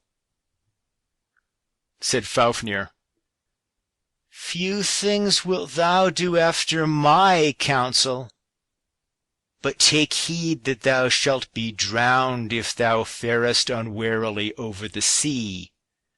So bide thou rather on the dry land for the coming of the calm tide. Then said Sigurd, Speak, Fafnir, and say, if thou art so exceeding wise, who are the Norns who rule the lot of all men's sons? Fafnir answers, Many there be, and wide apart, for some are of the kin of the Aesir, and some are of elven kin, and some there are who are daughters of Dvalin. Said Sigurd, "How namest thou the holm, whereon Surt and the Aesir mix and mingle the water of the sword?" "Unshapen is that holm hight," said Fafnir. And yet again he said, "Regin, my brother, has brought about my end, and it gladdens my heart that thine too he bringeth about, for thus will things be according to his will." And once again he spake, "A countenance of terror I bore up before all folk, after that I brooded over the heritage of my brother. And on every side did I spout out poison, so that none durst come anigh me, and of no weapon was I adrad. Nor ever had I so many men before me, as that I deemed myself not stronger than all, for all men were sore afeard of me." Sigurd answered and said, "Few may have victory by means of that same countenance of terror, for whoso comes amongst many shall one day find that no one man is by so far the mightiest of all." Then says Fafnir, "Such counsel I give thee, that thou take thy horse and ride away at thy speediest, for oft times it falls out so that he who gets a death wound avenges himself none the less." Sigurd answered, "Such as thy redes are, I will nowise do after them. Nay, I will ride now to thy lair, and take to me that great treasure of thy kin." "Ride there, then," said Fafnir, "and thou shalt find gold enow to suffice thee for all thy life days. Yet shall that gold be thy bane, and the bane of every one soever who owns it." Then up stood Sigurd and said, "Home would I ride, and lose all that wealth, if I deemed that by the losing thereof I should never die. But every brave and true man will fain have his hand on wealth till that last day. But thou, Fafnir, wallow in the death pain till death and hell have thee." And therewithal Fafnir died. Chapter 19. Thereafter came Regin to Sigurd, and said, "Hail, lord and master! A noble victory hast thou won in the slaying of Fafnir, whereas none durst heretofore abide in the path of him, and now shall this deed of fame be of renown while the world stands fast." Then stood Regin staring on the earth a long while, and presently thereafter spake from heavy mood, "Mine own brother hast thou slain, and scarce may I be called sackless of the deed." Then Sigurd took his sword Gram, and dried it on the earth, and spake to Regin, "Afar thou farest when I wrought this deed, and tried this sharp sword with the hand and the might of me. With all the might and main of a dragon must I strive, while thou wert laid alow in the heather bush, wotting not if it were earth or heaven." Said Regin, "Long might this worm have lain in his lair, if the sharp sword I forged with my hand had not been good at need to thee. Had that not been, neither thou nor any man would have prevailed against him, as at this time." Sigurd answers, "Whenas men meet foes in fight, better is stout heart than sharp sword." Then said Regin, exceeding heavily, "Thou hast slain my brother, and scarce may I be sackless of the deed." Therewith Sigurd cut out the heart of the worm with the sword called Ridil. But Regin drank of Fafnir's blood, and spake, "Grant me a boon, and do a thing little for thee to do. Bear the heart to the fire, and roast it, and give me thereof to eat." Then Sigurd went his ways, and roasted it on a rod. And when the blood bubbled out, he laid his finger thereon to essay it, if it were fully done. And then he set his finger in his mouth, and lo, when the heart-blood of the worm touched his tongue, straightway he knew the voice of all fowls, and heard withal how the woodpeckers chattered in the brake beside him. There sittest thou, Sigurd, roasting Fafnir's heart for another, that thou shouldest eat thine own self, and then thou shouldest become the wisest of all men. And another spake, There lies Regin, minded to beguile the man who trusts in him. But yet again said the third, Let him smite the head from off him then, and be only lord of all that gold. And once more the fourth spake and said, Ah, the wiser were he, if he followed after that good counsel, and rode thereafter to Fafnir's lair, and took to him that mighty treasure that lieth there, and then rode over Hindfell, whereas sleeps Brynhild, for there would he get great wisdom. Ah, wise he were if he did after your redes, and bethought him of his own weal. For where wolf's ears are, wolf's teeth are near. Then cried the fifth, Yea, yea, not so wise is he as I deem him, if he spareth him whose brother he hath slain already. At last spake the sixth, Handy and good rede to slay him, and be lord of the treasure. Then said Sigurd, The time is unborn wherein Regin shall be my bane. Nay, rather one road shall both these brothers fare. And therewith he drew his sword Gram, and struck off Regin's head. Then heard Sigurd the woodpeckers a-singing, even as the song says. For the first sang, Bind thou, Sigurd, the bright red rings, not meet it is many things to fear. A fair May know I, fair of all the fairest, girt about with gold, good for thy getting. And the second, Green go the ways toward the hall of Giuki, that the fates show forth to those who fare thither.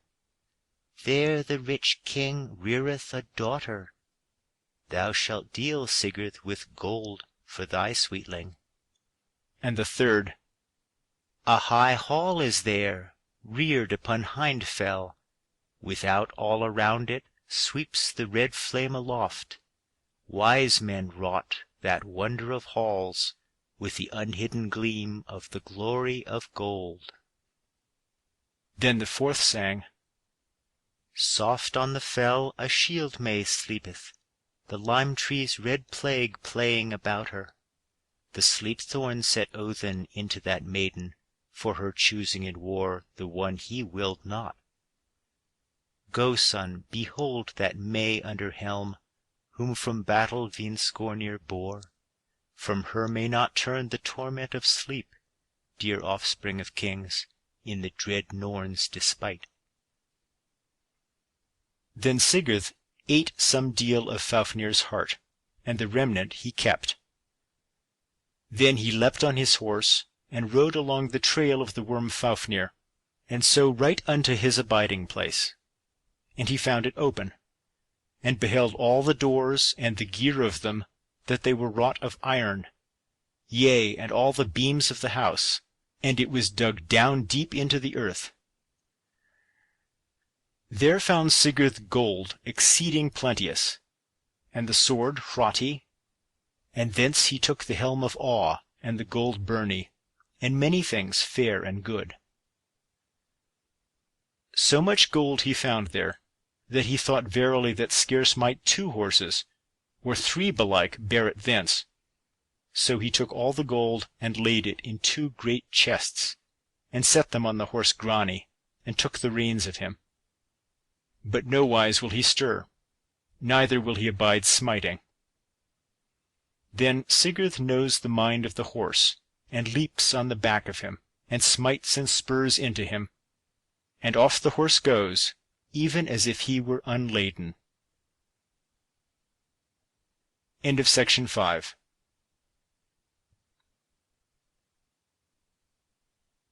Section 6, Chapter 20. By long roads rides Sigurd, till he comes at the last up unto Hindfell, and wends his way south to the land of the Franks. And he sees before him on the fell a great light, as of fire burning, and flaming up even unto the heavens. And when he came thereto, lo, a shield-hung castle before him, and a banner on the topmost thereof. Into the castle went Sigurd, and saw one lying there asleep, and all armed. Therewith he takes the helm from off the head of him, and sees that it is no man, but a woman. And she was clad in a byrnie, as closely set on her as though it had grown to her flesh. So he rent it, from the collar downwards, and then the sleeves thereof, and ever the sword bit on it, as if it were cloth. Then said Sigurd, that overlong she had lain asleep. But she asked, What thing of great might is it that has prevailed to rend my byrnie, and draw me from my sleep? Even as sings the song. What bit on the byrnie? Why breaks my sleep away? Who has turned from me my wan tormenting? Ah, is it so, that here is come Sigurd Sigmundsson, bearing Fafnir's helm on his head, and Fafnir's bane in his hand? Then answered Sigurd, Sigmund's son, with Sigurd's sword, e'en now rent down the raven's wall. Of the Volsung's kin is he who has done the deed. But now I have heard that thou art daughter of a mighty king, and folk have told us that thou wert lovely and full of lore, and now I will try the same. Then Brynhild sang, Long have I slept and slumbered long. Many and long are the woes of mankind. By the might of Odin must I bide helpless, to shake from off me the spells of slumber. Hail to the day come back! Hail, sons of the daylight! Hail to thee, dark night, and thy daughter! Look with kind eyes adown on us sitting here lonely, and give unto us the gain that we long for. Hail to the Aesir and the sweet Ausinur! Hail to the fair earth fulfilled of plenty! Fair words, wise hearts would we win from you, and healing hands while life we hold. Then Brynhild speaks again, and says, Two kings fought. One hight Hjálmgunnar, an old man and the greatest of warriors, and Odin had promised the victory unto him. But his foe was Agnar, or Authi's brother, and so I smote down Hjálmgunnar in the fight, and Odin, in vengeance for that deed, stuck the sleep-thorn into me, and said that I should never again have the victory, but should be given away in marriage. But thereagainst I vowed a vow that never would I wed one who knew the name of fear. Then said Sigurd, Teach us the lore of mighty matters. She said, Belike thou canst more skill in all than I, yet will I teach thee, yea, and with thanks, if there be aught of my cunning that will in any wise pleasure thee, either of runes or of other matters that are the root of things. But now let us drink together, and may the gods give to us twain a good day, that thou mayest win good help and fame from my wisdom, and that thou mayest hereafter mind thee of that which we twain speak together. Then Brynhild filled a beaker and bore it to Sigurd, and gave him the drink of love, and spake, Beer bring I to thee, fair fruit at the byrnie's clash. Mixed is it mightily, mingled with fame, brimming with bright lays and pitiful runes, wise words, sweet words, speech of great game. Runes of war know thou, if great thou wilt be, cut them on hilt of hardened sword, some on the brand's back, some on its shining side, twice named Tyr therein. Sea runes good at need, learnt for ship's saving, for the good health of the swimming horse. On the stern cut them on the rudder blade, and set flame to shaven oar. Howso big be the sea hills, howso blue beneath, hail from the main, then comest thou home. Word runes learn well, if thou wilt that no man pay back grief for the grief thou gavest. Wind thou these, weave thou these, cast thou these all about thee, at the thing where folk throng unto the full doom faring. Of ale runes know the wisdom, if thou wilt that another's wife should not bewray thine heart that trusteth. Cut them on the mead horn, on the back of each hand, and nick an N upon thy nail. Ale have thou heed to sign from all harm, leek lay thou in the liquor. Then I know for sure never cometh to thee mead with hurtful matters mingled. Help runes shalt thou gather, if skill thou wouldst gain to loosen child from low-laid mother. Cut be they in hands hollow, wrapped the joints round about. Call for the good folks, gain some helping. Learn the bough rune's wisdom, if leech lore thou lovest, and wilt wot about wounds searching. On the bark be they scored, on the buds of trees whose boughs look eastward ever. Thought runes shalt thou deal with, if thou wilt be of all men fairest-souled wight and wisest. These areeded, these first cut, these first took to heart, high hropt. On the shield where they scored that stands before the shining God, on early waking's ear, on all-knowing's hoof, on the wheel which runneth under Rugnir's chariot, on Sleipnir's jaw-teeth, on the sleigh's traces, on the rough bear's paws, and on Bragi's tongue, on the wolf's claws, and on eagle's bill, on bloody wings, and bridge's end, on loosing palms, and pity's path, on glass and on gold, and on goodly silver, in wine and in wort, and the seat of the witch-wife, on Gugnir's point and Grani's bosom, on the Norn's nail, and the neb of the night-owl. All these so cut were shaven and sheared, and mingled in with holy mead, and sent upon wide ways enow. Some abide with the elves, some abide with the Aesir, or with the wise Vanir, some still hold the sons of mankind. These be the book runes, and the runes of good help, and all the ale runes, and the runes of much might. To whomso they may avail, unbewildered, unspoilt, they are wholesome to have.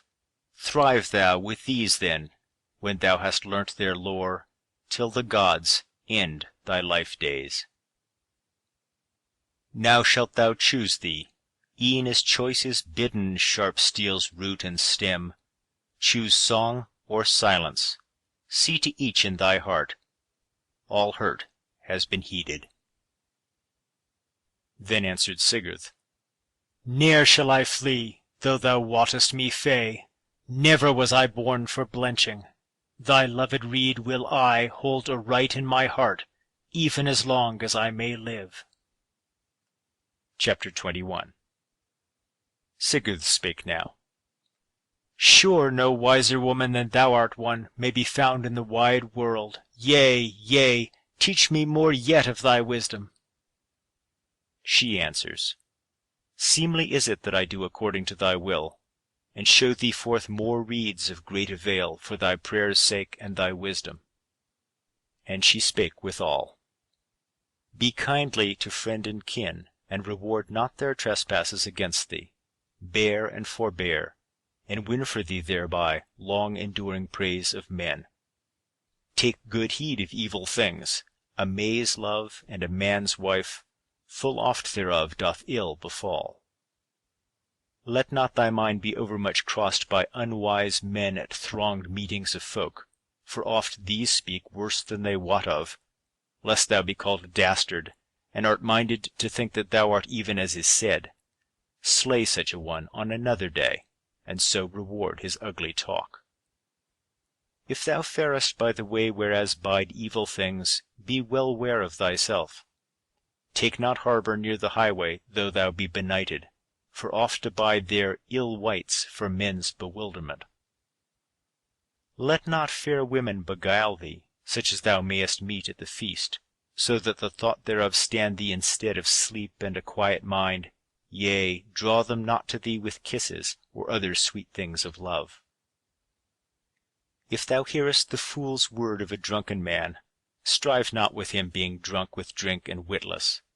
Many a grief, yea, and the very death, groweth from out such things. Fight thy foes in the field, nor be burnt in thine house. Never swear thou wrongsome oath. Great and grim is the reward for the breaking of plighted troth. Give kind heed to dead men, sick dead, sea dead, or sword dead. Deal heedfully with their dead corpses.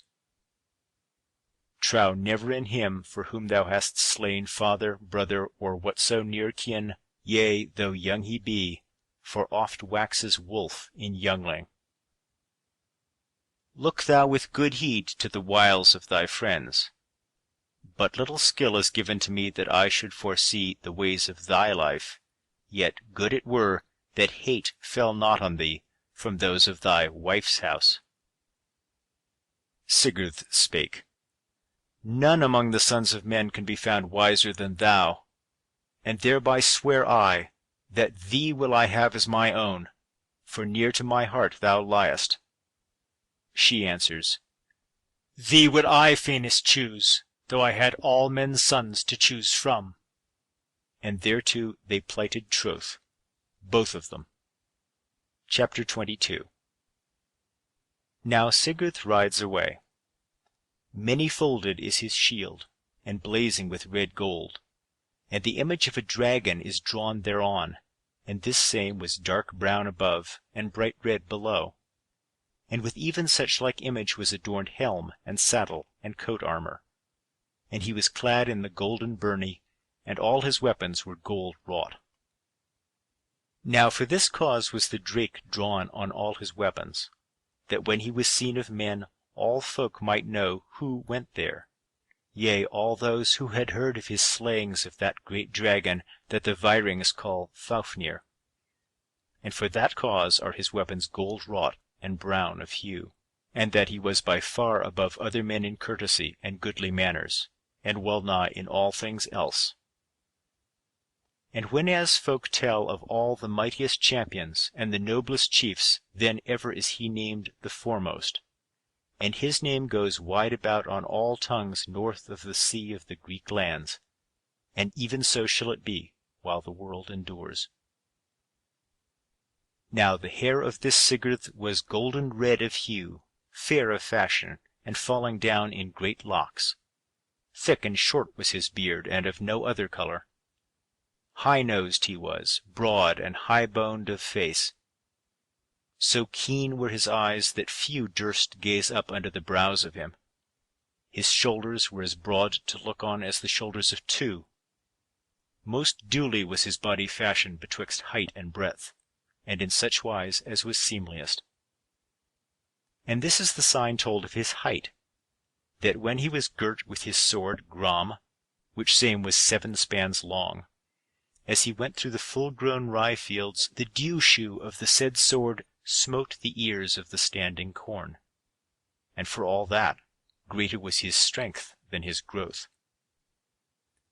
Well could he wield sword, and cast forth spear, shoot shaft and hold shield, bend bow, back horse, and do all the goodly deeds that he learned in his youth's days. Wise he was to know things yet undone, and the voice of all fowls he knew, wherefore few things fell on him unawares. Of many words he was, and so fair of speech withal, that whensoever he made it his business to speak, he never left speaking, before that to all men it seemed full sure that no otherwise must the matter be than as he said. His sport and pleasure it was to give aid to his own folk, and to prove himself in mighty matters, to take wealth from his unfriends, and give the same to his friends, Never did he lose heart, and of naught was he adrad. Chapter 23. Forth Sigurd rides, till he comes to a great and goodly dwelling, the lord whereof was a mighty chief called Heimir. He had to wife a sister of Brynhild, who was hight Beckhild, because she had bidden at home, and learned handicraft, whereas Brynhild fared with helm and byrnie unto the wars, wherefore was she called Brynhild. Heimir and Beckhild had a son called Alsvidr, the most courteous of men. Now at this stead were men disporting them abroad. But when they see the man riding thereto, they leave their play to wonder at him, for none such had they ever seen erst. So they went to meet him, and gave him good welcome. Alsvidr bade him abide and have such things at his hands as he would, and he takes his bidding blithesomely. Due service withal was established for him. 4 men bore the treasure of gold from off the horse, and the 5th took it to him to guard the same. Therein were many things to behold, things of great price and seldom seen, and great game and joy men had to look on byrnies and helms, and mighty rings, and wondrous great golden stoops, and all kinds of war weapons. So there dwelt Sigurd long in great honour holden, and tidings of that deed of fame spread wide through all lands, of how he had slain that hideous and fearful dragon. So good joyaunce they had there together, and each was leal to other, and their sport was in the arraying of their weapons, and the shafting of their arrows, and the flying of their falcons. Chapter 24. In those days came home to Heimir Brynhild, his foster daughter. And she sat in her bower with her maidens, and could more skill in handicraft than other women. She sat, overlaying cloth with gold, and sewing therein the great deeds which Sigurd had wrought, the slaying of the worm, and the taking of the wealth of him, and the death of Regin withal. Now tells the tale that on a day Sigurd rode into the wood with hawk and hound and men thronging. And whenas he came home, his hawk flew up to a high tower and sat him down on a certain window. Then fared Sigurd after his hawk, and he saw where sat a fair woman, and knew that it was Brynhild. And he deems all things he sees there to be worthy together, both her fairness and the fair things she wrought. And therewith he goes into the hall, but has no more joyaunce in the games of the menfolk. Then spake Alsvidr, Why art thou so bare of bliss? This manner of thine grieveth us thy friends. Why then wilt thou not hold to thy gleesome ways? Lo, thy hawks pine now, and thy horse Grani droops, and long will it be ere we are booted thereof? Sigurd answered, Good friend, hearken to what lies on my mind. For my hawk flew up into a certain tower, and when I came thereto and took him, lo, there I saw a fair woman, and she sat by a needlework of gold, and did thereon my deeds that are past, and my deeds that are to come. Then said Alsvidr, Thou hast seen Brynhild, Budli's daughter, the greatest of great women. Yea, verily, said Sigurd, but how came she hither? Alsvidr answered, Short space there was betwixt the coming hither of the twain of you. Says Sigurd, Yea, but a few days agone I knew her for the best of the world's women. Alsvidr said, Give not all thine heed to one woman, being such a man as thou art. Ill life, to sit lamenting for what we may not have. I shall go meet her, says Sigurd, and get from her love like my love, and give her a gold ring in token thereof. Alsvidr answered, None has ever yet been known whom she would let sit beside her, or to whom she would give drink, for ever will she hold to warfare and to the winning of all kinds of fame. Sigurd said, We know not for sure whether she will give us answer or not, or grant us a seat beside her. So the next day after, Sigurd went to the bower. but Alsvidr stood outside the bower door, fitting shafts to his arrows. Now Sigurd spake. "Abide, fair and hale lady. How farest thou?" She answered, "Well it fares. My kin and my friends live yet, but who shall say what good hap folk may bear to their life's end?" He sat him down by her. And there came in 4 damsels with great golden beakers and the best of wine therein, and these stood before the twain. Then said Brynhild, "This seat is for few, but and if my father come?" He answered, "Yet it is granted to one that likes me well." Now that chamber was hung with the best and fairest of hanging, and the floor thereof was all covered with cloth. Sigurd spake, "Now has it come to pass, even as thou didst promise." "Oh, be thou welcome here," said she, and arose therewith, and the 4 damsels with her, and bore the golden beaker to him, and bade him drink. He stretched out his hand to the beaker, and took it, and her hand withal, and drew her down beside him, and cast his arms round about her neck, and kissed her, and said, "Thou art the fairest that was ever born."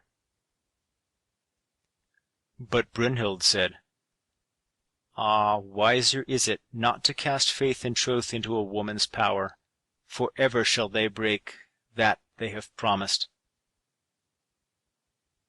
He said, "That day would dawn the best of days over our heads, whereon each of each should be made happy."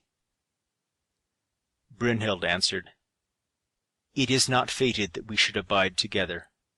I am a shield may, and wear helm on head even as the kings of war, and them full oft I help. Neither is the battle become loathsome to me." Sigurd answered, "What fruit shall be of our life if we live not together? Harder to bear this pain that lies hereunder than the stroke of sharp sword." Brynhild answers, "I shall gaze on the hosts of the war-kings, but thou shalt wed Gudrun, the daughter of Giuki." Sigurd answers, "What king's daughter lives to beguile me? Neither am I double-hearted herein, and now I swear, by the gods, that thee shall I have for mine own, or no woman else." And even such likewise spake she. Sigurd thanked her for her speech, and gave her a gold ring. And now they swore oath anew, and so he went his ways to his men, and is with them a while in great bliss. End of section 6.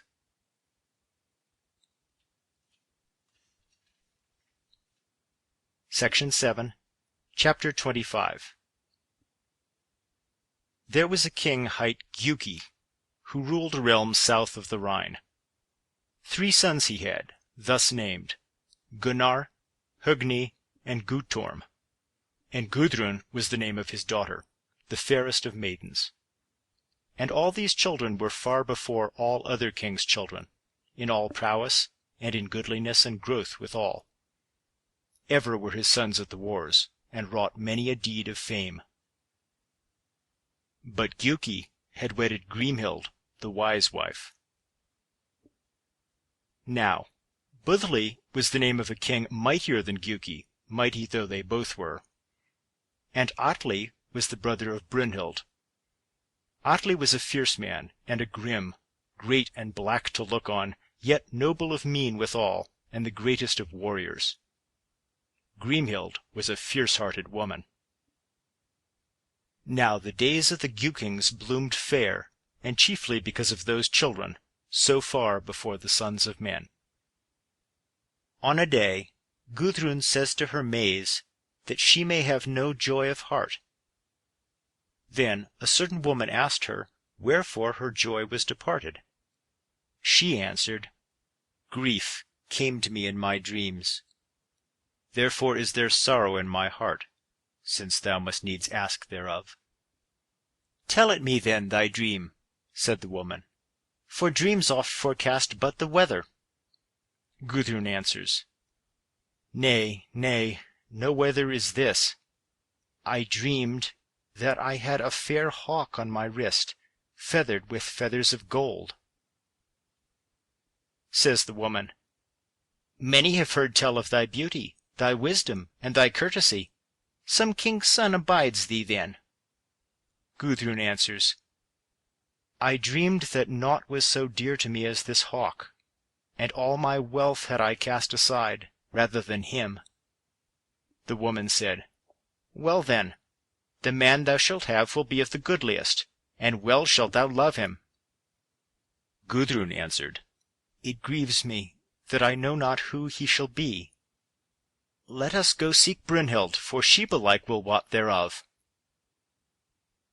So they arrayed them in gold and many a fair thing, and she went with her damsels, till they came to the hall of Brynhild, and that hall was dight with gold, and stood on a high hill.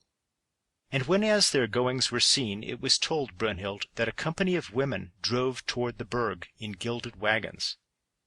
That shall be Gudrun Giuki's daughter, says she. I dreamed of her last night. Let us go meet her. No fairer woman may come to our house. So they went abroad to meet them, and gave them good greeting, and they went into the goodly hall together. Fairly painted it was within, and well adorned with silver vessel. Cloths were spread under the feet of them, and all folk served them. And in many wise they sported, but Gudrun was somewhat silent. Then said Brynhild, Ill to abash folk of their mirth, prithee, do not so. Let us talk together for our disport of mighty kings and their great deeds. Good talk, says Gudrun. Let us do even so. What kings deemest thou to have been the first of all men? Brynhild says, The sons of Haki and Hogbarth withal. They brought to pass many a deed of fame in their warfare. Gudrun answers, Great men, certes, and of noble fame, yet Sigurd took their one sister, and burned the other house and all, and they may be called slow to revenge the deed. Why didst thou not name my brethren, who are held to be the first of men as at this time? Brynhild says, Men of good hope are they, surely, though but little proven hitherto. But one I know, far before them, Sigurd, the son of Sigmund the king. A youngling was he in the days when he slew the sons of Hunding, and revenged his father and Eylimi his mother's father. Said Gudrun, By what token tellest thou that? Brynhild answered, His mother went amid the dead, and found Sigmund the king sore wounded, and would bind up his hurts. But he said he grew over old for war, and bade her lay this comfort to her heart, that she should bear the most famed of sons, and wise was the wise man's word therein. For after the death of King Sigmund she went to King Alf, and there was Sigurd nourished in great honour, and day by day he wrought some deed of fame, and is the man most renowned of all the wide world. Gudrun says, From love hast thou gained these tidings of him.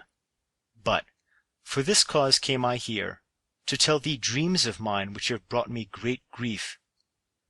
Says Brynhild, Let not such matters sadden thee.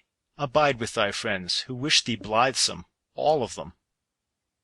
This I dreamed, said Gudrun, that we went, a many of us in company, from the bower, and we saw an exceeding great hart, that far excelled all other deer ever seen, and the hair of him was golden. And this deer we were all fain to take, but I alone got him, and he seemed to me better than all things else. But sithence, thou, Brynhild, didst shoot and slay my deer, even at my very knees, and such grief was that to me that scarce might I bear it. And then afterwards thou gavest me a wolf cub, which besprinkled me with the blood of my brethren. Brynhild answers, I will arread thy dream, even as things shall come to pass hereafter. for Sigurd shall come to thee, even he whom I have chosen for my well-beloved. And Grimhild shall give him mead mingled with hurtful things, which shall cast us all into mighty strife. Him shalt thou have, and him shalt thou quickly miss. And Atli the king shalt thou wed, and thy brethren shalt thou lose, and slay Atli withal, in the end. Gudrun answers, Grief and woe, to know that such things shall be. And therewith she and hers get them gone home to King Giuki. Chapter 26. Now Sigurd goes his ways with all that great treasure, and in friendly wise he departs from them. And on Grani he rides, with all his war gear and the burden withal. And thus he rides until he comes to the hall of King Giuki. There he rides into the burg, and that sees one of the king's men, and he spake withal, Sure it may be deemed that here is come one of the gods, for his array is all done with gold, and his horse is far mightier than other horses, and the manner of his weapons is most exceeding goodly, and most of all, the man himself far excels all other men ever seen. So the king goes out with his court, and greets the man, and asks, Who art thou, who thus ridest into my burg, as none has durst hitherto without the leave of my sons? He answered, I am called Sigurd, son of King Sigmund. Then said King Giuki, Be thou welcome here then, and take at our hands whatso thou willest. So he went into the king's hall, and all men seemed little beside him. And all men served him, and there he abode in great joyance. Now oft they all ride abroad together, Sigurd and Gunnar and Högni. And ever is Sigurd far the foremost of them, mighty men of their hands though they were. But Grimhild finds how heartily Sigurd loved Brunhild, and how oft he talks of her. And she falls to thinking how well it were if he might abide there, and wed the daughter of King Giuki. For she saw that none might come anigh to his goodliness, and what faith and good help there was in him, and how that he had more wealth withal than folk might tell of any man. And the king did to him even as unto his own sons, and they for their parts held him of more worth than themselves. So, on a night, as they sat at the drink, the queen arose and went before Sigurd, and said, Great joy we have in thine abiding here, and all good things will we put before thee to take of us. Lo now, take this horn, and drink thereof. So he took it and drank, and therewithal she said, Thy father shall be Giuki the king, and I shall be thy mother, and Gunnar and Högni shall be thy brethren, and all this shall be sworn with oaths each to each, and then surely shall the like of you never be found on earth. Sigurd took her speech well, for with the drinking of that drink all memory of Brunhild departed from him. So there he abode a while. And on a day went Grimhild to Giuki the king, and cast her arms about his neck, and spake, Behold, there has now come to us the greatest of great hearts that the world holds, and needs must he be trusty, and of great avail. Give him thy daughter then with plenteous wealth, and as much of rule as he will. Perchance thereby he will be well content to abide here ever. The king answered, Seldom does it befall that kings offer their daughters to any, yet in higher wise will it be done to offer her to this man than to take lowly prayers for her from others. On a night Gudrun pours out the drink, and Sigurd beholds her, how fair she is, and how full of all courtesy. 5 seasons Sigurd abode there, and ever they passed their days together in good honour and friendship. And so it befell that the kings held talk together.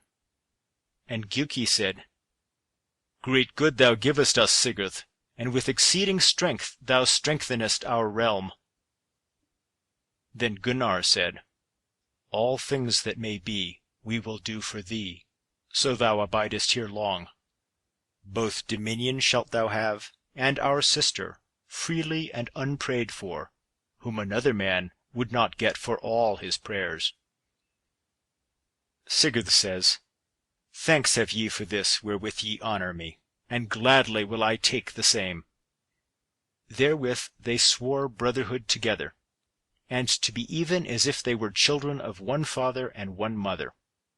And a noble feast was holden, and endured many days, and Sigurd drank at the wedding of him and Gudrun. And there might men behold all manner of game and glee, and each day the feast better and better. Now fare these folk wide over the world, and do many great deeds, and slay many kings' sons, and no man has ever done such works of prowess as did they. Then home they come again with much wealth won in war. Sigurd gave of the serpent's heart to Gudrun, and she ate thereof, and became greater-hearted and wiser than ere before. And the son of these twain was called Sigmund. Now on a time went Grimhild to Gunnar her son, and spake, Fair blooms the life and fortune of thee, but for one thing only, and namely, whereas thou art unwedded. Go woo Brunhild, good rede is this, and Sigurd will ride with thee. Gunnar answered, Fair is she, certes, and I am fain enow to win her. And therewith he tells his father, and his brethren, and Sigurd, and they all prick him on to that wooing. Chapter 27. Now they array them joyously for their journey, and ride over hill and dale to the house of King Buthli, and woo his daughter of him. In good wise he took their speech, if so be that she herself would not deny them. But he said withal that so high-minded was she, that that man only might wed her whom she would. Then they ride to Hlumdalir, and there Heimir gave them good welcome. So Gunnar tells his errand. Heimir says that she must needs wed but him whom she herself chose freely, and tells them how her abode was but a little way thence, and that he deemed that him only would she have, who should ride through the flaming fire that was drawn around about her hall. So they depart, and come to the hall and the fire, and see there a castle, with a golden roof ridge, and all around about a fire roaring up. Now Gunnar rode on Goti, but Hugni on Hulkvir. And Gunnar smote his horse to face the fire, but he shrank aback. Then said Sigurd, Why givest thou back, Gunnar? He answered, The horse will not tread this fire, but lend me thy horse, Grani. Yea, with all my good will, says Sigurd. Then Gunnar rides him at the fire, and yet no wise will Grani stir, nor may Gunnar any the more ride through that fire. So now they change semblance, Gunnar and Sigurd, even as Grimhild had taught them. Then Sigurd, in the likeness of Gunnar, mounts and rides, Gram in his hand and golden spurs on his heels. Then leapt Grani into the fire when he felt the spurs, and a mighty roar arose as the fire burned ever madder, and the earth trembled, and the flames went up even unto the heavens. Nor had any dared to ride as he rode, even as it were through the deep murk. But now the fire sank withal, and he leapt from his horse and went into the hall, even as the song says. Elder namat Eisast, in jörth at skjálfa, och har logi, vid himni gneiva. Far treste star fylkis räcka, elda rida, ne uferstiga. Sigurður grana sverði kerði, elder sloknadi, för ödlingi, logi allra lägdest för lofgjörnum, blicku reidi, erregen auti. The flame flared at its maddest, earth's fields fell a-quaking, as the red flame aloft licked the lowest of heaven. Few had been fain of the rulers of folk to ride through that flame, or athwart it to tread. Then Sigurd smote Grani with sword, and the flame was slaked before the king. Low lay the flames before the fane of fame, bright gleamed the array that Regin erst owned. Now, when Sigurd had passed through the fire, he came into a certain fair dwelling, and therein sat Brynhild. She asked, "What man is it?" Then he named himself Gunnar, son of Giuki, and said, "Thou art awarded to me as my wife, by the goodwill and word of thy father and thy foster father, and I have ridden through the flames of thy fire, according to thy word that thou hast set forth." "I wot not clearly," said she, "how I shall answer thee." Now Sigurd stood upright on the hall floor and leaned on the hilt of his sword, and he spake to Brynhild. "In reward thereof, shall I pay thee a great dower in gold and goodly things?" She answered in heavy mood from her seat, whereas she sat like unto swan on billow, having a sword in her hand, and a helm on her head, and being clad in a byrnie. "O Gunnar," she says, "speak not to me of such things, unless thou be the first and best of all men, for then shalt thou slay those my wooers, if thou hast heart thereto. I have been in battles with the king of the Greeks, and our weapons were stained with red blood, and for such things still I yearn." He answered, "Yea, certes, many great deeds hast thou done. But yet call thou to mind thine oath concerning the riding through of this fire, wherein thou didst swear that thou wouldst go with a man who should do this deed." So she found that he spoke but the sooth, and she paid heed to his words, and arose, and greeted him meetly. And he abode there 3 nights, and they lay in one bed together, but he took the sword, Gram, and laid it betwixt them. Then she asked him why he laid it there. And he answered, that in that wise must he needs wed his wife, or else get his bane. Then she took from off her the ring, Andvari's loom, which he had given her aforetime, and gave it to him. But he gave her another ring out of Fafnir's hoard. Thereafter he rode away through the same fire unto his fellows. And he and Gunnar changed semblances again, and rode unto Hlumdalir, and told how it had gone with them. That same day went Brynhild home to her foster-father, and tells him, as one whom she trusted, how that there had come a king to her. And he rode through my flaming fire, and said he was come to woo me, and named himself Gunnar. But I said that such a deed might Sigurd alone have done, with whom I plighted troth on the mountain, and he is my first troth-plight, and my well-beloved. Hamir said that things must needs abide even as now they had now come to pass. Brunhild said, Auslag, the daughter of me and Sigurd, shall be nourished here with thee. Now the kings fare home, but Brynhild goes to her father. Grimhild welcomes the kings meetly, and thanks Sigurd for his fellowship, and withal is a great feast made, and many were the guests thereat. And thither came Budli the king with his daughter Brynhild, and his son Atli. And for many days did the feast endure. And at that feast was Gunnar wedded to Brynhild. But when it was brought to an end, once more has Sigurd memory of all the oaths that he sware unto Brynhild. Yet withal he let all things abide in rest and peace.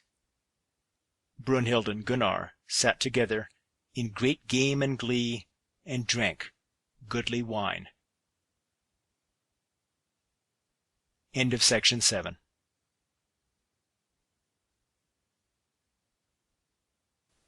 Section 8, Chapter 28. On a day as the queens went to the river to bathe them, Brunhild waded the farthest out into the river. Then asked Gudrun what that deed might signify. Brunhild said, Yea, and why then should I be equal to thee in this matter, more than in others?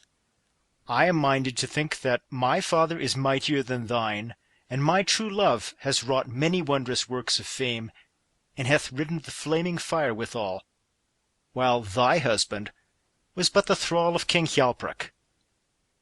Gudrun answered, full of wrath, Thou wouldst be wise if thou shouldst hold thy peace, rather than revile my husband.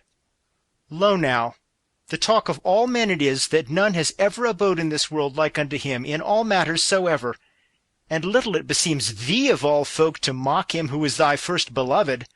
And Fafnir he slew, yea, and he rode thy flaming fire, whereas thou didst deem that he was Gunnar the king. And by thy side he lay, and took from thine hand the ring Andvari's loom. Here mayst thou well behold it. Then Brunhild saw the ring, and knew it, and waxed as wan as a dead woman. And she went home, and spake no word the evening long.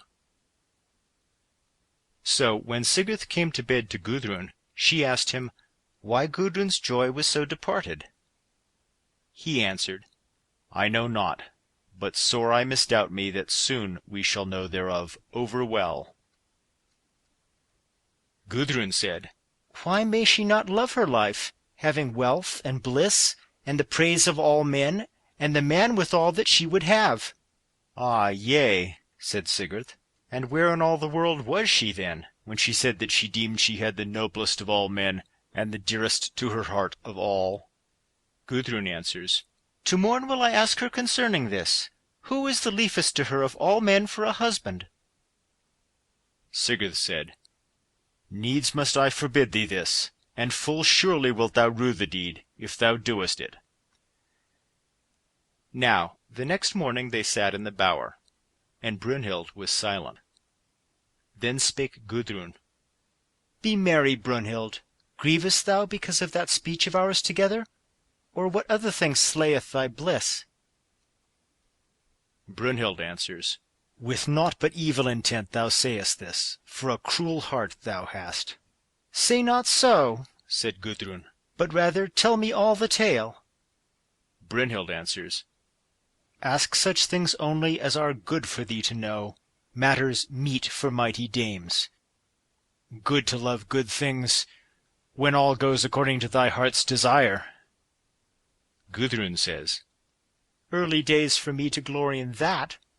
But this word of thine looketh toward some foreseeing. What ill dost thou thrust at us? I did naught to grieve thee. Brunhild answers, For this shalt thou pay, in that thou hast got Sigurd to thee. Nowise can I see thee living in the bliss thereof, whereas thou hast him, and the wealth and the might of him. But Gudrun answered, Naught knew I of your words and vows together, and well might my father look to the mating of me without dealing with thee first. No secret speech had we, quoth Brunhild, though we swore oath together, and full well didst thou know that thou wentest about to beguile me. Verily, thou shalt have thy reward. Says Gudrun, Thou art mated better than thou art worthy of, but thy pride and rage shall be hard to slake belike, and therefore shall many a man pay. Ah, I should be well content, said Brunhild, if thou hadst not the nobler man. Gudrun answers, So noble a husband hast thou, that who knows of a greater king or a lord of more wealth and might? Says Brunhild, Sigurd slew Fafnir, and that only deed is of more worth than all the might of King Gunnar. Even as the song says, The worm Sigurd slew, nor e'er shall that deed be worsened by age, while the world is alive. But thy brother, the king, never durst, never bore the flame to ride down, through the fire to fare. Gudrun answers, Grani would not abide the fire under Gunnar the king, but Sigurd durst the deed, and thy heart may well abide without mocking him. Brynhild answers, Nowise will I hide from thee that I deem no good of Grimhild. Says Gudrun, Nay, lay no ill words on her, for in all things she is to thee as to her own daughter. Ah, says Brynhild, she is the beginning of all this bale that biteth so. An evil drink she bare to Sigurd, so that he had no more memory of my very name. All wrong thou talkest, a lie without measure is this, quoth Gudrun. Brynhild answered, Have thou joy of Sigurd, according to the measure of the wiles wherewith ye have beguiled me. Unworthily have ye conspired against me. May all things go with you as my heart hopes. Gudrun says, More joy shall I have of him than thy wish would give unto me. But to no man's mind it came that he had aforetime his pleasure of me, nay, not once. Evil speech thou speakest, says Brynhild. When thy wrath runs off, thou wilt rue it. But come now, let us no more cast angry words one at the other. Says Gudrun, Thou wert the first to cast such words at me, and now thou makest as if thou wouldst amend it, but a cruel and hard heart abides behind. Let us lay aside vain babble, says Brynhild. Long did I hold my peace concerning my sorrow of heart. And lo now, thy brother alone do I love. Let us fall to other talk. Gudrun said, Far beyond all this doth thine heart look. And so ugly ill befell from that going to the river, and that knowing of the ring, wherefrom did all their talk arise. Chapter 29. After this talk Brynhild lay abed, and tidings were brought to King Gunnar that Brynhild was sick. He goes to see her thereon, and asks what ails her. But she answered him naught, but lay there as one dead. And when he was hard on her for an answer, she said, What didst thou with that ring that I gave thee? Even the one which King Budli gave me at our last parting, when thou and King Giuki came to him, and threatened fire and the sword, unless ye had me to wife. Yea, at that time he led me apart, and asked me which I had chosen of those who were come. But I prayed him that I might abide to ward the land and be chief over the third part of his men. Then were there two choices for me to deal betwixt, either that I should be wedded to him whom he would, or lose all my weal and friendship at his hands. And he said withal that his friendship would be better to me than his wrath. Then I bethought me whether I should yield to his will or slay many a man, and therewithal I deemed that it would avail little to strive with him. And so it fell out that I promised to wed whomsoever should ride the horse Grani with Fafnir's horde, and ride through my flaming fire, and slay those men whom I called on him to slay. And now so it was, that none durst ride save Sigurd only, because he lacked no heart thereto. Yea, and the worm he slew, and Regin, and 5 kings beside. But thou, Gunnar, durst do naught. As pale as a dead man didst thou wax, and no king thou art, and no champion. So whereas I made a vow unto my father that him alone would I love who is the noblest man alive, and that this is none save Sigurd, lo, now I have broken my vow and brought it to naught, since he is none of mine. And for this cause shall I compass thy death, and a great reward of evil things have I wherewith to reward Grimhild.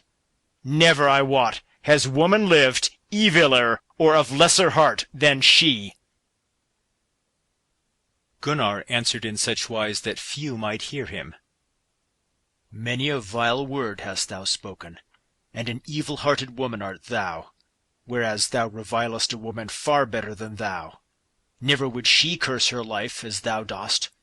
Nay, nor has she tormented dead folk, or murdered any, but lives her life well praised of all.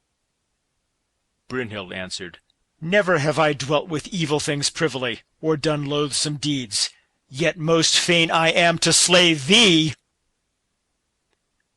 And therewith would she slay King Gunnar.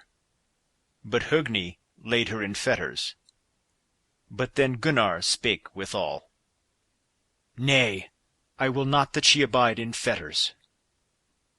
Then said she, Heed it not, for never again seest thou me glad in thine hall, never drinking, never at the chess play, never speaking the words of kindness, never overlaying the fair cloths with gold, never giving thee good counsel. Ah, my sorrow of heart, that I might not get Sigurd to me! Then she sat up, and smote her needlework, and rent it asunder, and bade set open her bower doors, that far away might the wailings of her sorrow be heard.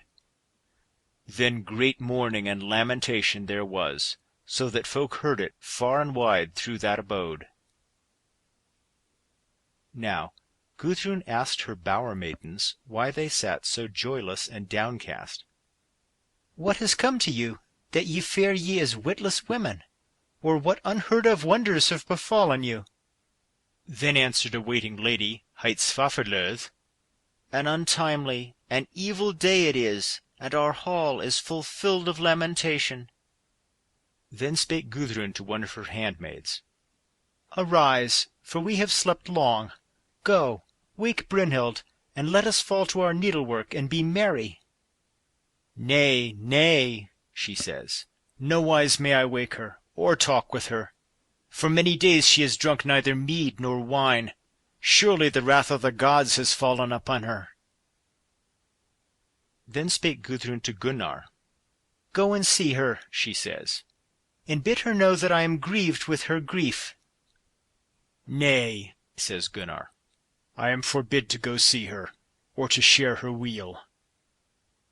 Nevertheless he went unto her, and strives in many wise to have speech of her, but gets no answer whatsoever. Therefore he gets him gone, and finds Högni, and bids him go see her. He said he was loath thereto, but went, and gat no more of her. Then they go and find Sigurd, and pray him to visit her. He answered naught thereto. So matters abode for that night. But the next day, when he came home from hunting, Sigurd went to Gudrun and spake. In such wise do matters show to me, as though great and evil things will betide from this trouble and upheaving, and that Brynhild will surely die. Gudrun answers, O my lord, by great wonders is she encompassed. 7 days and 7 nights has she slept, and none has dared wake her. Nay, she sleeps not, said Sigurd. Her heart is dealing rather with dreadful intent against me. Then said Gudrun, weeping, Woe worth the while for thy death! Go and see her, and wot if her fury may not be abated. Give her gold, and smother up her grief and anger therewith. Then Sigurd went out and found the door of Brynhild's chamber open. He deemed she slept, and drew the clothes from off her, and said, Awake, Brynhild! The sun shineth now over all the house, and thou hast slept enough. Cast off grief from thee, and take up gladness. She said, And how then hast thou dared to come to me? In this treason none was worse to me than thou. Said Sigurd, Why wilt thou not speak to folk? For what cause sorrowest thou? Brynhild answers, Ah, to thee will I tell of my wrath. Sigurd said, As one under a spell art thou, if thou deemest that there is aught cruel in my heart against thee. But thou hast him for husband whom thou didst choose. Ah, nay, she said, never did Gunnar ride through the fire to me, nor did he give me to dower the host of the slain.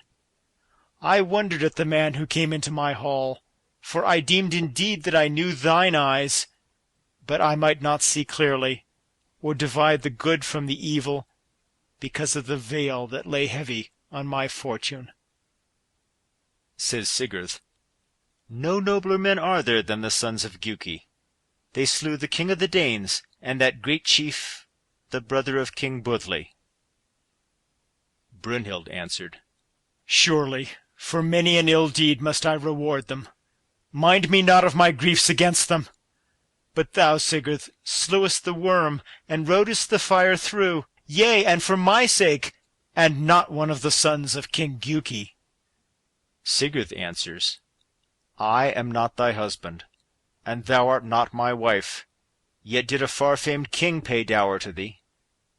Says Brynhild, Never looked I at Gunnar in such a wise that my heart smiled on him, and hard and fell am I to him, though I hide it from others. A marvellous thing, says Sigurd, not to love such a king. What angers thee most? For surely his love should be better to thee than gold. This is the sorest sorrow to me, she said, that the bitter sword is not reddened in thy blood. Have no fear thereof, says he. No long while to wait, or the bitter sword stand deep in my heart. And no worse needest thou to pray for thyself, for thou wilt not live when I am dead. The days of our two lives shall be few enough from henceforth. Brynhild answers, Enough and to spare of bale is in thy speech, since thou bewrayest me, and didst twin me of all bliss. Naught do I heed my life or death. Sigurd answers, Ah, live and love King Gunnar, and me withal, and all my wealth will I give thee, if thou die not. Brynhild answers, Thou knowest me not, nor the heart that is in me, for thou art the first and best of all men, and I am become the most loathsome of all women to thee. This is truer, says Sigurd, that I love thee better than myself, though I fell into the wiles from whence our lives may not escape. For when so my own heart and mind availed me, then I sorrowed sore that thou wert not my wife. But, as I might, I put my trouble from me. For in a king's dwelling was I, and withal, and in spite of all, I was well content that we were all together. Well may it be that that shall come to pass which is foretold. Neither shall I fear the fulfilment thereof. Brynhild answered and said, Too late thou tellest me that my grief grieved thee. Little pity shall I find now. Sigurd said, This my heart would, that thou and I should go into one bed together, even so wouldst thou be my wife. Said Brynhild, Such words may nowise be spoken, nor will I have two kings in one hall. I will lay my life down, rather than beguile Gunnar the king. And therewith she called to mind how they met, they two, on the mountain, and swore oath each to each. But now all is changed, and I will not live.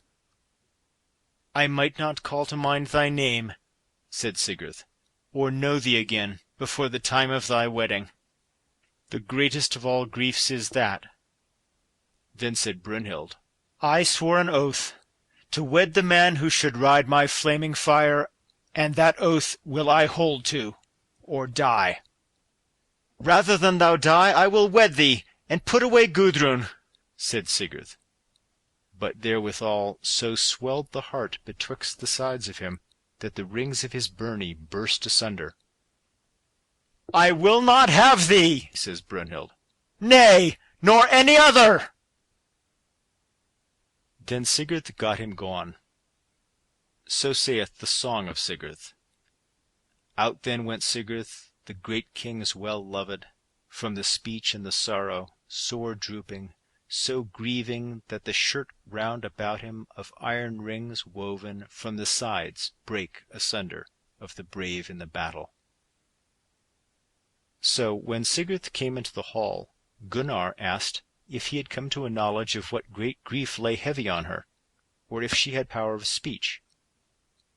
And Sigurd said that she lacked it not. So now Gunnar goes to her again, and asked her what wrought her woe, or if there were anything that might amend it. "I will not live," says Brunhild, "for Sigurd has bewrayed me, yea, and thee no less, whereas thou didst suffer him to come into my bed. Lo thou, 2 men in one dwelling I will not have, and this shall be Sigurd's death, or thy death, or my death. For now he has told Gudrun all, and she is mocking me even now!" End of section 8.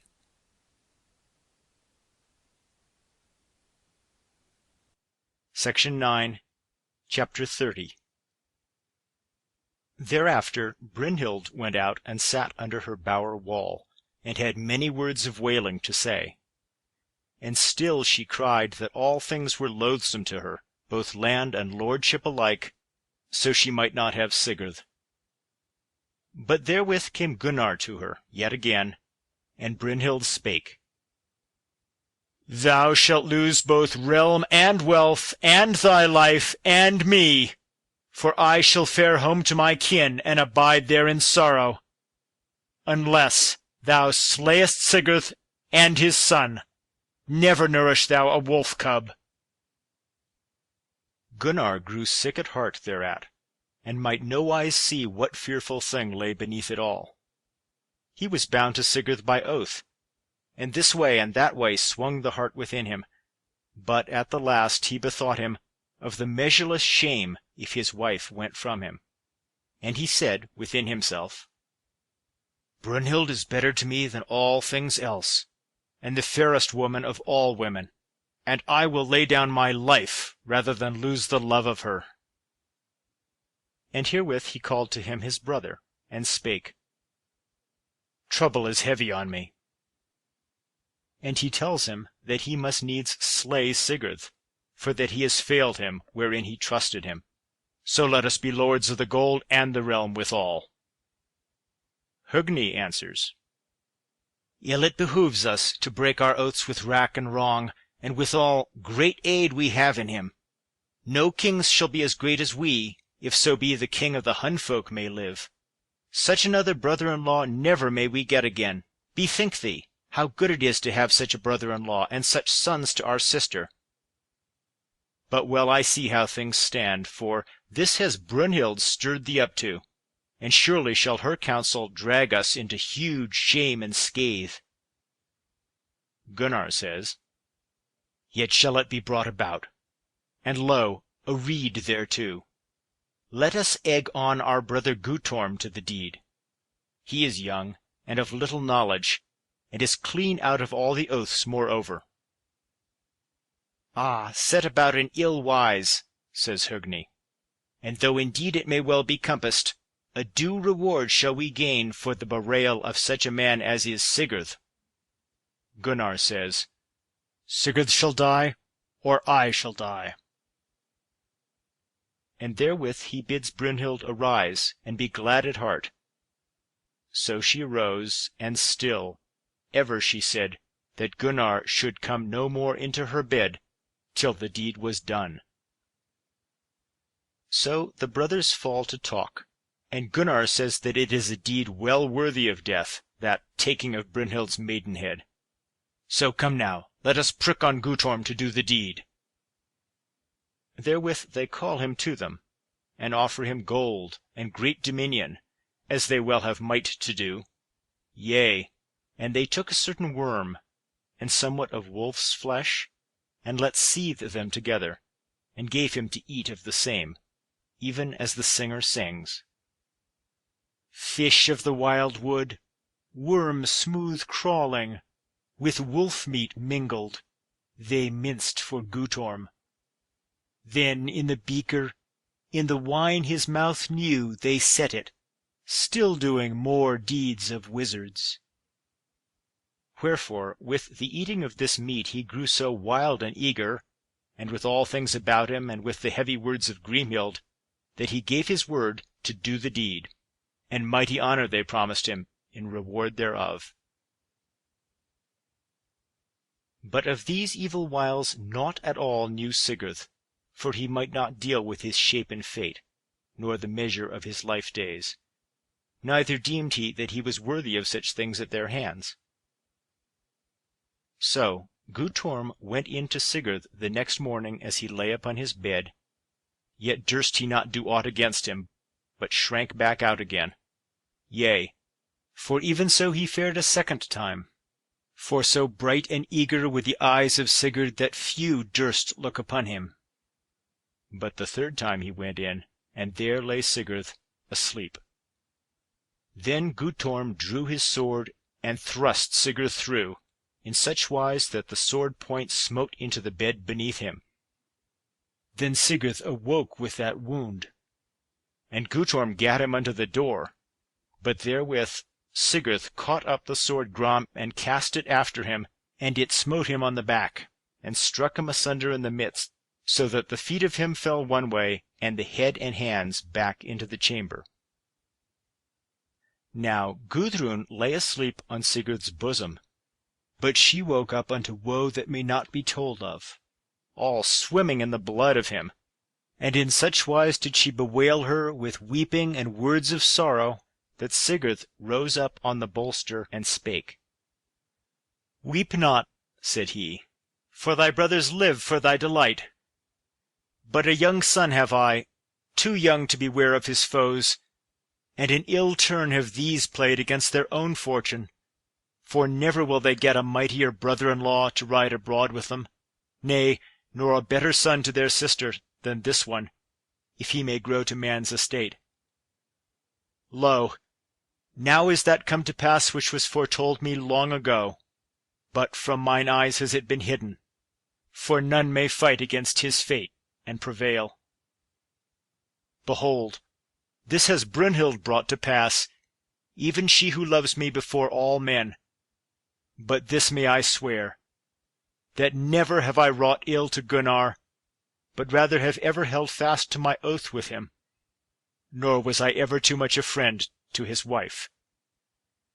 And now, if I had been forewarned, and had been afoot with my weapons, then should many a man have lost his life, or ever I had fallen, and all those brethren should have been slain, and a harder work would the slaying of me have been, than the slaying of the mightiest bull, or the mightiest boar of the wild wood. And even therewithal life left the king.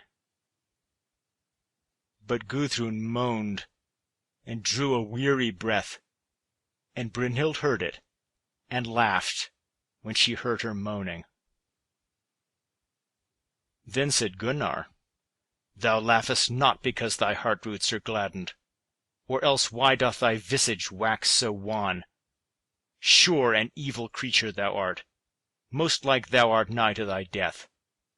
Lo now, how meet would it be for thee to behold thy brother Atli slain before thine eyes, and that thou shouldst stand over him dead, whereas we must needs now stand over our brother-in-law in such a case, our brother-in-law and our brother's bane. She answered, None need mock at the measure of slaughter being unfulfilled. Yet heedeth not Atli your wrath or your threats. Yea, he shall live longer than ye, and be a mightier man. Hogni spake and said, Now hath come to pass the soothsaying of Brunhild, an ill work, not to be atoned for. And Gudrun said, My kinsmen have slain my husband. But ye, when ye next ride to the war, and are come into the battle, then shall ye look about and see that Sigurd is neither on the right hand nor the left, and ye shall know that he was your good hap and your strength. And if he had lived, and had sons, then should ye have been strengthened by his offspring and his kin. Chapter 31. Arvarthas Gudrun, gerðisk at deia, hon sat sorgfull, ufur Sigurdi. Gudrun of old days drew near to dying, as she sat in sorrow over Sigurd. Yet she sighed not, nor smote hand on hand, nor wailed she aught, as other women. Then went earls to her, full of all wisdom, fain help to deal to her dreadful heart. Hushed was Gudrun of wail or greeting, but with a heavy woe was her heart a-breaking.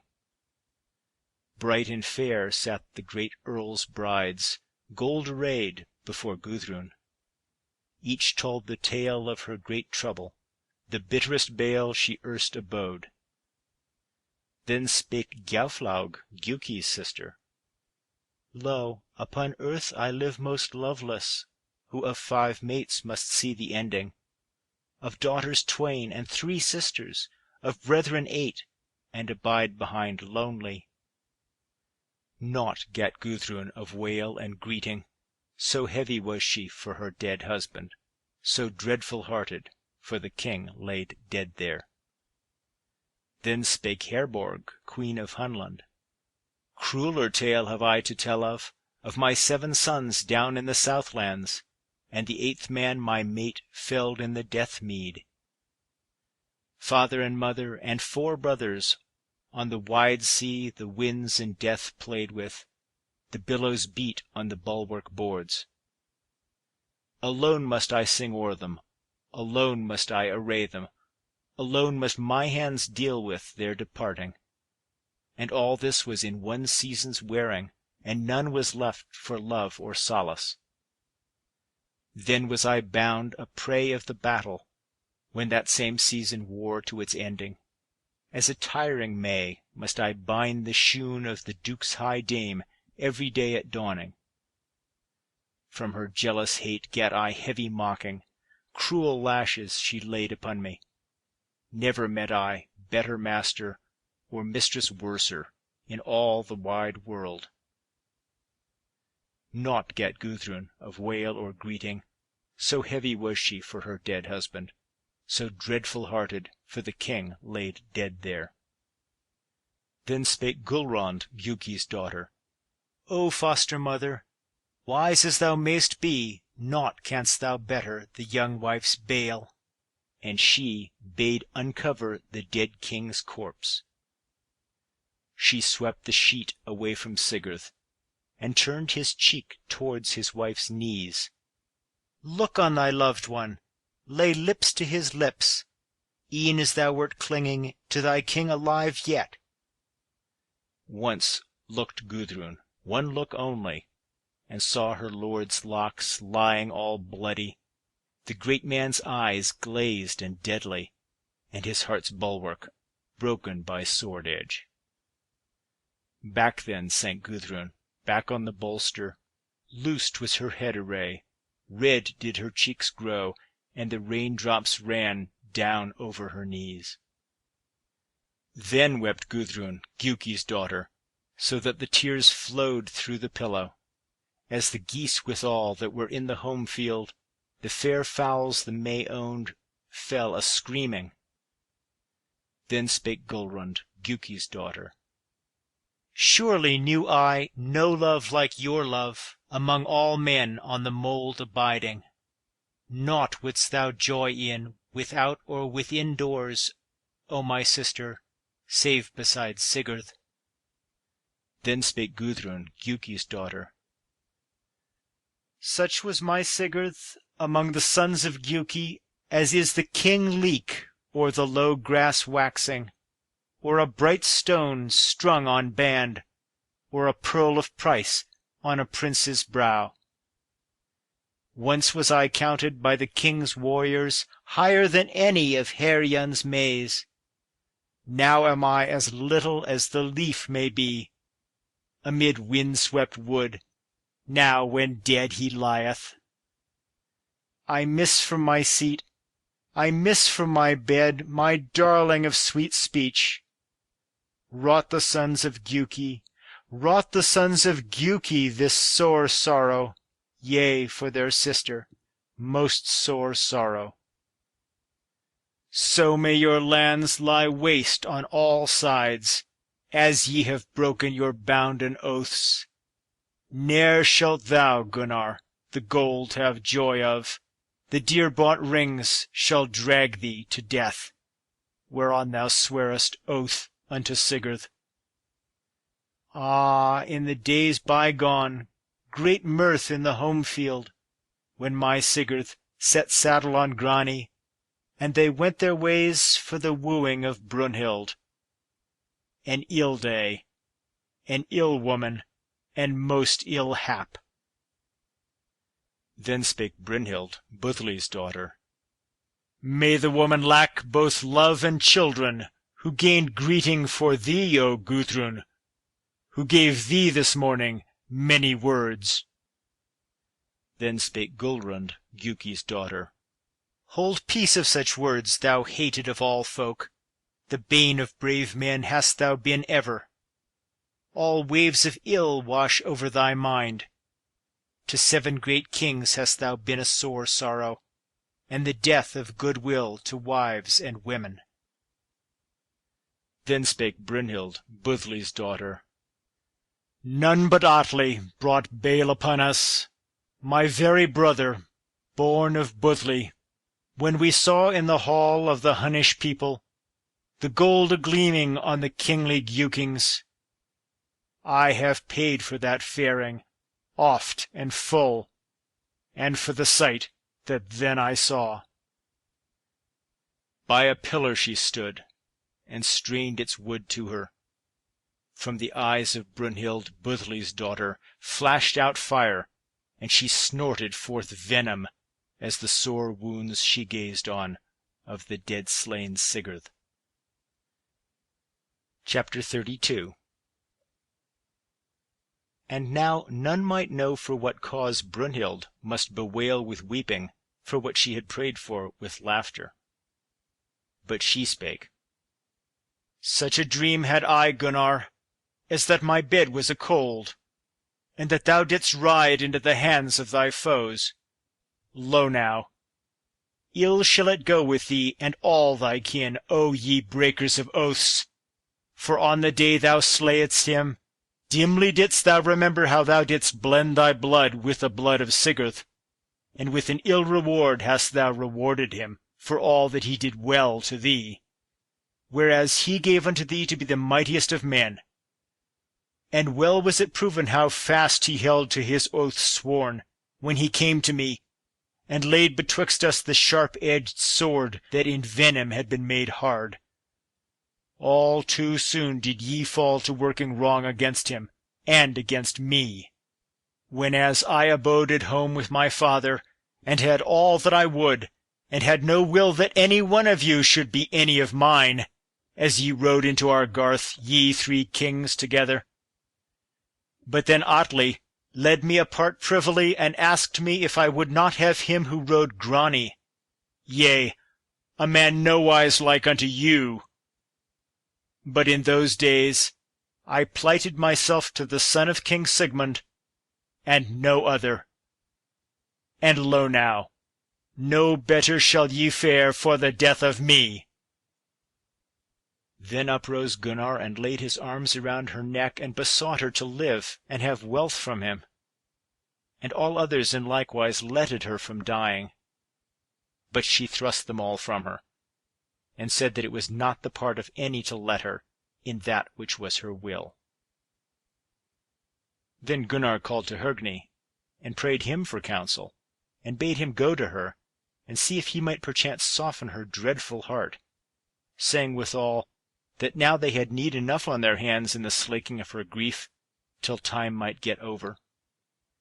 But Hogni answered, Nay, let no man hinder her from dying, for no gain will she be to us, nor has she been gainsome since she came hither. Now she bade bring forth much gold, and bade all those come hither who would have wealth. Then she caught up a sword, and thrust it under her armpit, and sank aside upon the pillows, and said, Come, take gold whoso will. But all held their peace. And she said, Take the gold, and be glad thereof. and therewith she spake unto Gunnar. Now, for a little while, will I tell of that which shall come to pass hereafter. For speedily shall ye be at one again with Gudrun, by the rede of Grimhild the wise wife. And the daughter of Gudrun and Sigurd shall be called Svanhild, the fairest of all women born. Gudrun shall be given to Atli, yet not with her good will. Thou shalt be fain to get Oddrun, but that shall Atli forbid thee. But privily shall ye meet, and much shall she love thee. Atli shall bewray thee, and cast thee into a worm-close, and thereafter shall Atli and his sons be slain, and Gudrun shall be their slayer. And afterwards shall the great waves bear her to the burg of King Jonakr, of whom she shall bear sons of great fame. Svanhild shall be sent from the land and given to King Jormunrek, and her shall bite the reed of Bikki. And therewithal is the kin of you clean gone, and more sorrow therewith for Gudrun. And now I pray thee, Gunnar, one last boon. Let make a great bale on the plain meads for all of us, for me and for Sigurd, and for those who were slain with him. And let that be covered over with cloth dyed red by the folk of the Gauls. And burn me thereon, on one side of the king of the Huns, and on the other those men of mine, 2 at the head, and 2 at the feet, and 2 hawks withal, and even so as all shared equally. And lay there betwixt us a drawn sword, as in the other days when we twain stepped into one bed together, and then may we have the name of man and wife. Nor shall the door swing to at the heel of him, as I go behind him.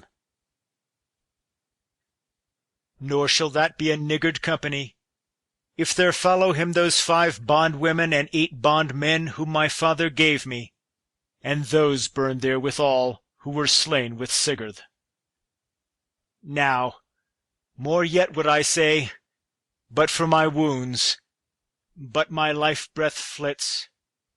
The wounds open, yet have I said sooth. Now is the dead corpse of Sigurd arrayed in olden wise, and a mighty bale is raised, and when it was somewhat kindled, there was laid thereon the dead corpse of Sigurd Fafnir's bane, and his son of 3 winters, whom Brynhild had let slay, and Guttorm withal. And when the bale was all ablaze, thereunto was Brynhild borne out, when she had spoken with her bower maidens, and bid them take the gold that she would give. And then died Brynhild, and was burned, there by the side of Sigurd, and thus their life days ended. End of section 9.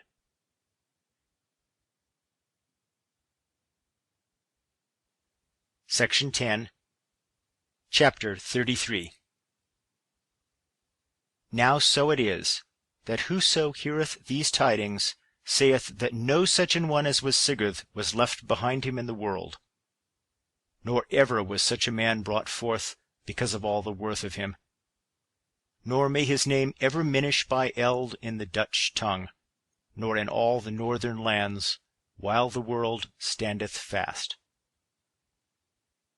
The story tells that on a day, as Gudrun sat in her bower, she fell to saying, "Better was life in those days when I had Sigurd, he who is far above other men as gold is above iron, or the leek over other grass of the field, or the hart over other wild things. Until my brethren begrudged me such a man, the first and best of all men, and so they might not sleep or they had slain him. Huge clamour made Grani when he saw his master and lord sore wounded.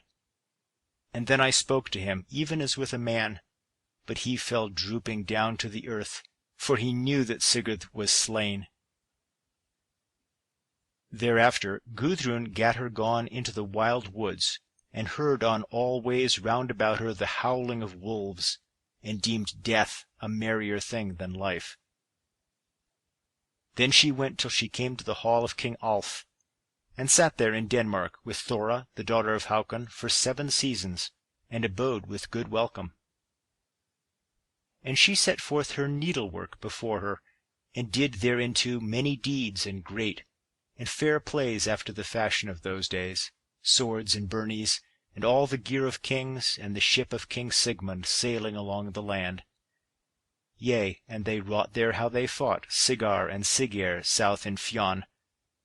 Such was their disport. And now Gudrun was somewhat solaced of her grief. So Grimhild comes to hear where Gudrun has take up her abode. And she calls her sons to talk with her, and asks whether they will make atonement to Gudrun for her son and her husband, and said that it was but meet and right to do so. Then Gunnar spake, and said that he would atone for her sorrows with gold. So they sent for their friends, and array their horses, their helms, and their shields, and their burnies, and all their war gear. And their journey was furnished forth in the noblest wise, and no champion who was of the great men might abide at home. And their horses were clad in mail coats, and every knight of them had his helm done over with gold or with silver. Grimhild was of their company, for she said that their errand would never be brought fairly to pass if she sat at home. There were well 500 men, and noble men rode with them. There was Valdemar of Denmark, and Eamother, and Jarisleifr withal. So they went into the hall of King Alf, and there abode them the Longbeards and Franks and Saxons.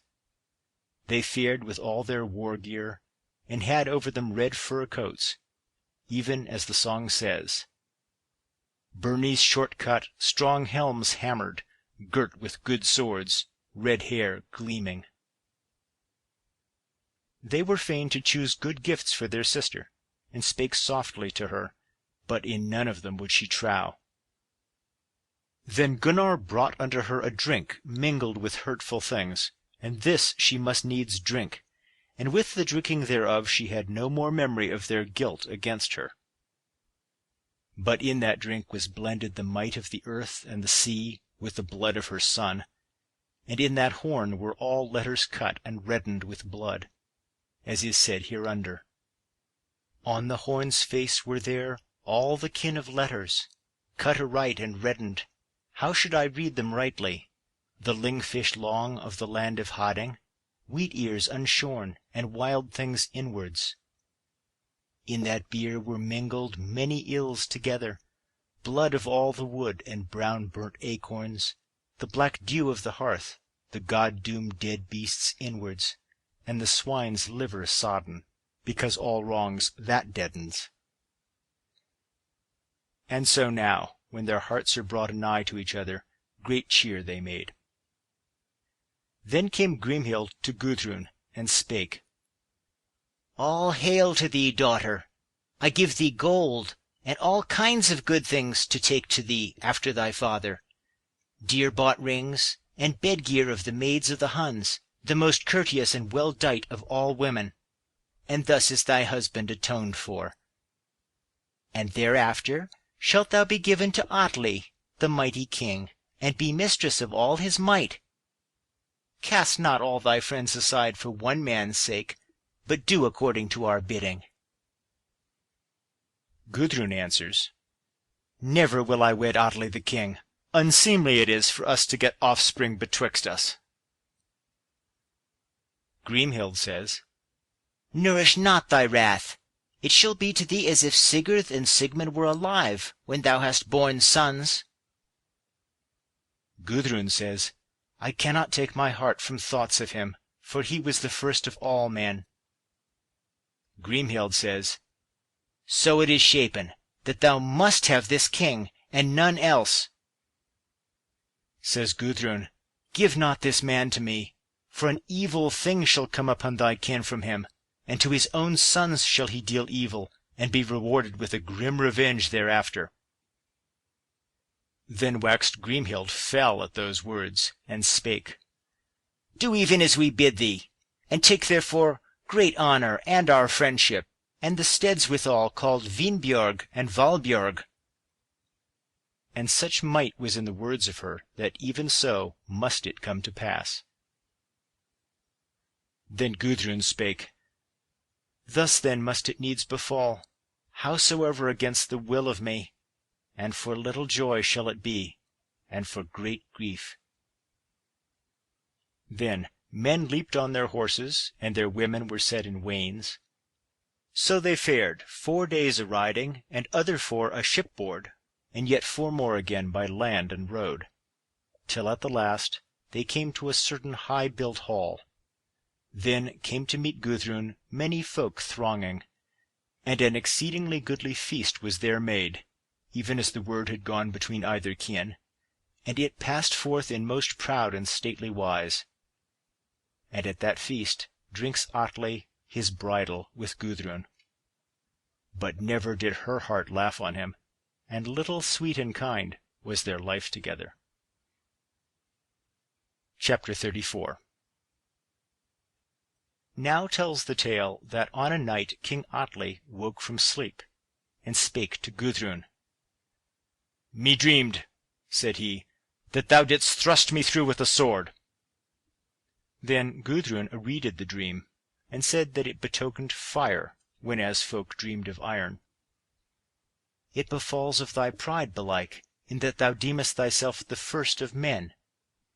Atli said, Moreover, I dreamed that here waxed 2 sorb-tree saplings, and fain I was that they should have no scathe of me. Then these were riven up by the roots, and reddened with blood, and borne to the bench, and I was bidden eat thereof. Yea, yet again I dreamed that 2 hawks flew from my hand hungry and unfed, and fared to hell. And meseemed their hearts were mingled with honey, and that I ate thereof. And then again I dreamed that 2 fair whelps lay before me, yelling aloud, and that the flesh of them I ate, though my will went not with the eating. Gudrun says, Nowise good are these dreams, yet shall they come to pass. Surely thy sons are nigh to death, and many heavy things shall fall upon us. Yet again I dreamed, said he, and methought I lay in a bath, and folk took counsel to slay me. Now these things wear away with time, but in no wise was their life together fond. Now falls Atli to thinking of where may be gotten that plenteous gold which Sigurd had owned, but King Gunnar and his brethren were lords thereof now. Atli was a great king and mighty, wise, and a lord of many men, and now he falls to counsel with his folk as to the ways of them. He wotted well that Gunnar and his brethren had more wealth than any others might have, and so he falls to the rede of sending men to them, and bidding them to a great feast, and honouring them in divers wise. And the chief of those messengers was hight Vingi. Now the queen wots of their conspiring, and misdoubts her that this would mean some beguiling of her brethren. So she cut runes, and took a gold ring, and knit therein a wolf's hair, and gave it into the hands of the king's messengers. Thereafter they go their ways according to the king's bidding, and or ever they came a land, Vingi beheld the runes, and turned them about, in such wise as if Gudrun prayed her brethren in her runes to go meet King Atli. Thereafter they came to the hall of King Gunnar, and had good welcome at his hands, and great fires were made for them, and in great joyance they drank of the best of drink.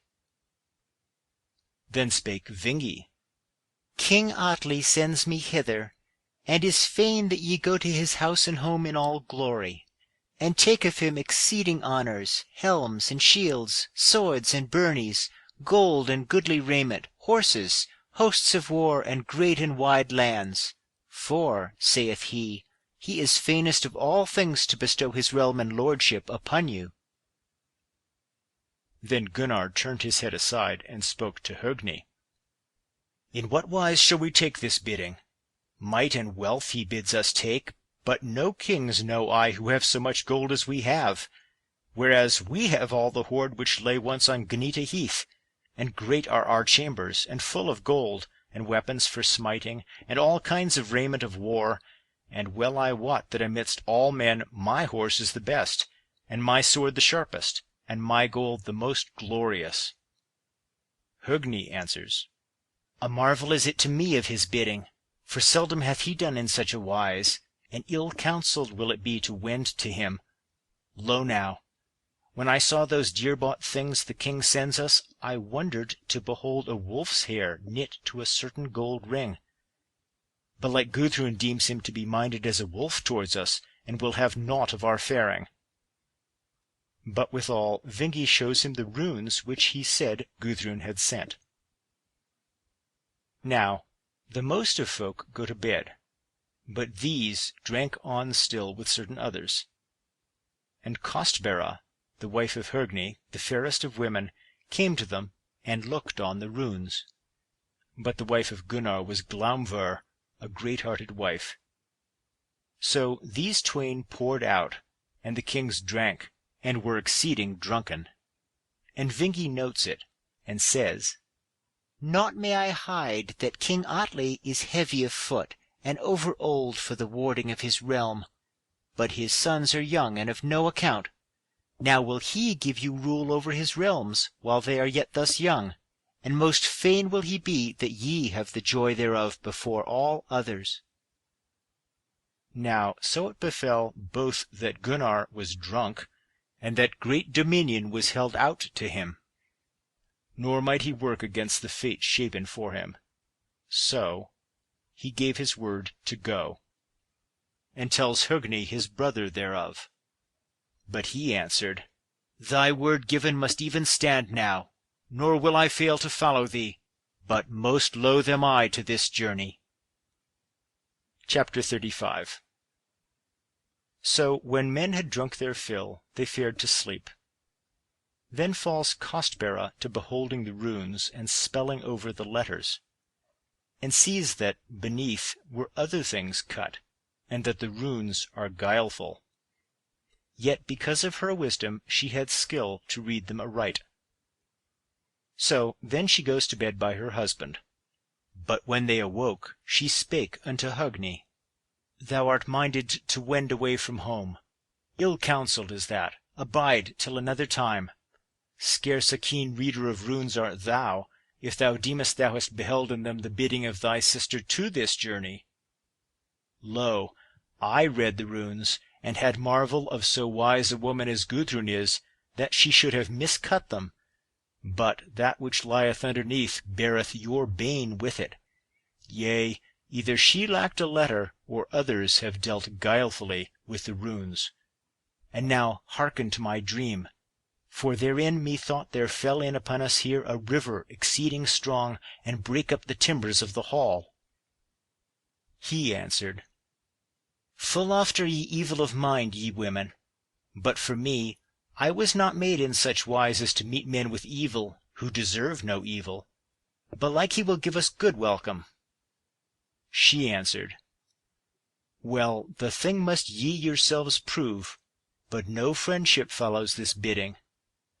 But yet again, I dreamed that another river fell in here with a great and grimly rush, and tore up the dais of the hall, and brake the legs of both you brethren. Surely that betokeneth somewhat. He answers, Meadows along our way, whereas thou didst dream of the river. For when we go through the meadows, plentifully doth the seeds of the hay hang about our legs. Again I dreamed, she says, that thy cloak was afire, and that the flame blazed up above the hall. Says he, Well, I wot what that shall betoken. Here lieth my fair-dyed raiment, and it shall burn and blaze, whenas thou dreamest of the cloak. Methought a bear came in, she says, and brake up the king's high seat, and shook his paws in such a wise that we were all adrad thereat, and he gat us all together into the mouth of him, so that we might avail us naught, and thereof fell great horror on us. He answered, Some great storm will befall, whereas thou hadst a white bear in thy mind. An urn, methought, came in, she says, and swept adown the hall, and drenched me and all of us with blood, and ill shall that betoken, for methought it was the double of King Atli.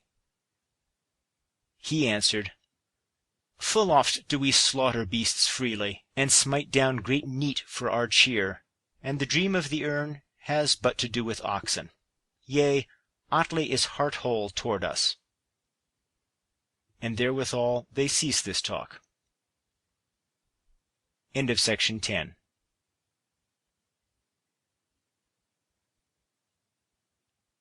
Section 11, Chapter 36. Now tells the tale of Gunnar, that in the same wise it fared with him. For when they awoke, Glaumvur, his wife, told him many dreams which seemed to her like to betoken guile coming. But Gunnar readed them all in other wise. This was one of them, said she. Methought a bloody sword was borne into the hall here, wherewith thou wert thrust through, and at either end of that sword wolves howled. The king answered, Cur-dogs shall bite me belike. Blood-stained weapons oft betoken dogs' snappings. She said, Yet again I dreamed that women came in, heavy and drooping, and chose thee for their mate. Mayhappen these would be thy fateful women. He answered, Hard to a reed is this, and none may set aside the fated measure of his days, nor is it unlike that my time is short. So in the morning they arose, and were minded for the journey, but some letted them herein. Then cried Gunnar to the man who is called Fjörnir, Arise, and give us to drink goodly wine from great tuns, because mayhappen this shall be very last of all our feasts. For belike if we die, the old wolf shall come by the gold, and that bear shall nowise spare the bite of his war-tusks. Then all the folk of his household brought them on their way, weeping. The son of Hogni said, Fare ye well with merry tide. The more part of their folk were left behind. Solar and Snævar, the sons of Hogni, fared with them, and a certain great champion named Orkning, who was the brother of Kostbera. So folk followed them down to the ships, and all letted them of their journey, but attained to naught therein. Then spake Glaumvur, and said, O Vingi, most like that great ill-hap will come of thy coming, and mighty and evil things shall betide in thy travelling. He answered, Hearken to my answer, that I lie not aught, and may the high gallows and all things of grame have me, if I lie one word. Then cried Kostbera, Fare ye well with merry days. And Hogni answered, Be glad of heart, howsoever it may fare with us. And therewith they parted, each to their own fate. Then away they rowed so hard and fast that well nigh the half of the keel slipped away from the ship, and so hard they laid on to the oars that thole and gunwale brake. And when they came aland they made their ship fast. And then they rode a while on their noble steeds through the murk wildwood. And now they behold the king's army, and huge uproar, and the clatter of weapons they hear from thence, and they see there a mighty host of men, and the manifold array of them, even as they wrought there. And all the gates of the burg were full of men. So they rode up to the burg, and the gates thereof were shut. Then Hogni brake open the gates, and therewith they ride into the burg. Then spake Vingi, Well might ye have left this deed undone. Go to now, bide ye here while I go seek your gallows-tree. Softly and sweetly I bade you hither, but an evil thing abode thereunder. Short while to bide, ere ye are tied up to that same tree. Hogni answered, None the more shall we waver for that cause. For little methinks have we shrunk aback whenas men fell to fight, and naught shall it avail thee to make us afeard, and for an ill fate hast thou wrought. And therewith they cast him down to earth, and smote him with their axe-hammers till he died. Chapter 37. Then they rode unto the king's hall. And King Atli arrayed his host for battle. And the ranks were so set forth that a certain wall there was betwixt them and the brethren. "Welcome hither," said he. "Deliver unto me that plenteous gold which is mine of right, even the wealth which Sigurd once owned, and which is now Gudrun's of right." Gunnar answered, "Never gettest thou that wealth, and men of might must thou meet here, wherever we lay by life, if thou wilt deal with us in battle. Ah, belike thou settest forth this feast like a great man, and wouldst not hold thine hand from erne and wolf." "Long ago I had it in my mind," said Atli, "to take the lives of you, and be lord of the gold, and reward you for that deed of shame wherein ye beguiled the best of all your affinity. But now shall I revenge him." Högni answered, "Little will it avail to lie long brooding over that rede, leaving the work undone." And therewith they fell to hard fighting, at the first brunt with shot. But therewithal came the tidings to Gudrun. And when she heard thereof she grew exceeding wroth, and cast her mantle from her, and ran out and greeted those newcomers, and kissed her brethren, and showed them all love. And the last of all greetings was that betwixt them. Then said she, "I thought I had set forth counsels, whereby ye should not come hither. But none may deal with his shapen fate." And withal she said, "Will it avail aught to seek for peace?" But stoutly and grimly they said nay thereto. So she sees that the game goeth sorely against her brethren, and she gathers to her great stoutness of heart, and does on her a mail coat, and takes to her a sword, and fights by her brethren, and goes as far forward as the bravest of manfolk, and all spoke in one wise that never saw any fairer defence than in her. Now the men fell thick, and far before all others was the fighting of those brethren, and the battle endured a long while unto midday. Gunnar and Högni went right through the folk of Atli, and so tells the tale that all the mead ran red with blood. The sons of Högni withal set on stoutly. Then spake Atli the king, "A fair host and a great have we, and mighty champions withal, and yet have many of us fallen. And but evil am I apaid, in that 19 of my champions are slain, and but 6 left alive." And therewithal was there a lull in the battle. Then spake Atli the king, "4 brethren were we, and now am I left alone. Great affinity I gat to me, and deemed my fortune well sped thereby. A wife I had, fair and wise, high of mind and great of heart, but no joyance may I have of her wisdom, for little peace is betwixt us. But ye have slain many of my kin, and beguiled me of realm and riches, and for the greatest of all woes have slain my sister withal." Quoth Högni, "Why babblest thou thus? Thou wert the first to break the peace. Thou didst take my kinswoman and pine her to death by hunger, and didst murder her and take her wealth, an ugly deed for a king. Meet for mocking and laughter I deem it, that thou must needs make long tale of thy woes. Rather will I give thanks to the gods that thou fallest into ill." Chapter 38. Now King Atli eggs on his folk to set on fiercely, and eagerly they fight. But the Giukings fell on so hard that King Atli gave back into the hall, and within doors was the fight, and fierce beyond all fights. That battle was the death of many a man, but such was the ending thereof, that there fell all the folk of those brethren, and they twain alone stood up on their feet, and yet many more must fare to hell first before their weapons. And now they fell on Gunnar the king, and because of the host of men that set on him was hand laid on him, and he was cast into fetters. Afterwards fought Hogni with the stoutest heart and the greatest manlyhood, and he felled to earth 20 of the stoutest of the champions of King Atli, and many he thrust into the fire that burnt amidst the hall.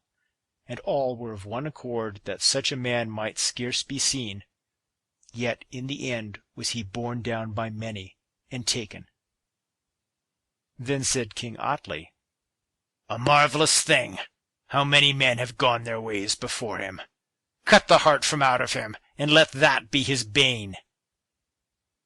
Hogni said, "Do according to thy will. Merrily will I abide whatso thou wilt do against me.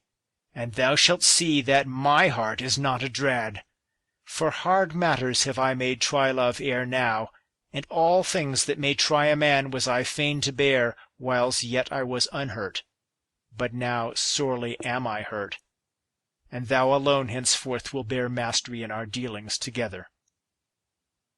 Then spake a counsellor of King Atli, "Better rede I see thereto. Take we the thrall, Hjalli, and give respite to Hogni. For this thrall is made to die, since the longer he lives, the less worth shall he be." The thrall hearkened, and cried out aloft, and fled away anywhither where he might hope for shelter, crying out that a hard portion was his because of their strife and wild doings, and an ill day for him, whereon he must be dragged to death from his sweet life and his swine-keeping. But they caught him, and turned a knife against him, and he yelled and screamed or ever he felt the point thereof. Then in such wise spake Hogni, as a man seldom speaketh who is fallen into hard need, for he prayed for the thrall's life, and said that these shrieks he could not away with, and that it were a lesser matter to him to play out the play to the end. And therewithal the thrall gat his life, as for that time. But Gunnar and Hogni are both laid in fetters. Then spake King Atli with Gunnar the king, and bade him tell out concerning the gold, and where it was, if he would have his life. But he answered, "Nay, first will I behold the bloody heart of Hogni, my brother." So now they caught hold of the thrall again, and cut the heart from out of him, and bore it unto King Gunnar. But he said, "The faint heart of Hjalli may ye here behold, little like the proud heart of Hogni. For as much as it trembleth now, more by the half it trembled whenas it lay in the breast of him." So now they fell on Hogni, even as Atli urged them, and cut the heart from out of him. But such was the might of his manhood that he laughed while he abode that torment, and all wondered at his worth, and in perpetual memory is it held sithence. Then they showed it to Gunnar, and he said, "The mighty heart of Hogni, little like the faint heart of Hjalli, for little as it trembleth now, less it trembled, whenas in his breast it lay. But now, O Atli, even as we die, so shalt thou die. And lo, I alone wot where the gold is, nor shall Hogni be to tell thereof now. To and fro played the matter in my mind, whiles we both lived, but now have I myself determined for myself, and the Rhine river shall rule over the gold, rather than that the Huns shall bear it on the hands of them." Then said King Atli, "Have away the bondsman." And so they did. But Gudrun called to her men, and came to Atli, and said, "May it fare ill with thee, now and from henceforth, even as thou hast ill held to thy word with me." So Gunnar was cast into a worm close, and many worms abode him there, and his hands were fast bound. But Gudrun sent him a harp, and in such wise did he set forth his craft, that wisely he smote the harp, smiting it with his toes. and so excellently well he played that few deemed they had heard such playing even when the hand had done it.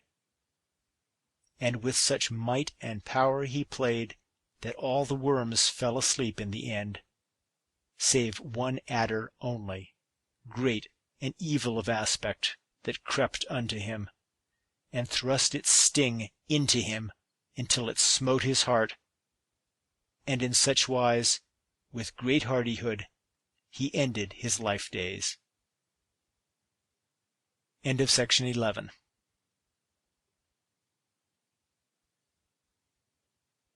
Section 12, Chapter 39. Now thought Atli the king that he had gained a mighty victory, and spake to Gudrun even as mocking her greatly, or as making himself great before her. Gudrun, saith he, thus hast thou lost thy brethren, and thy very self hast brought it about. She answers, In good liking livest thou, whereas thou thrustest these slayings before me.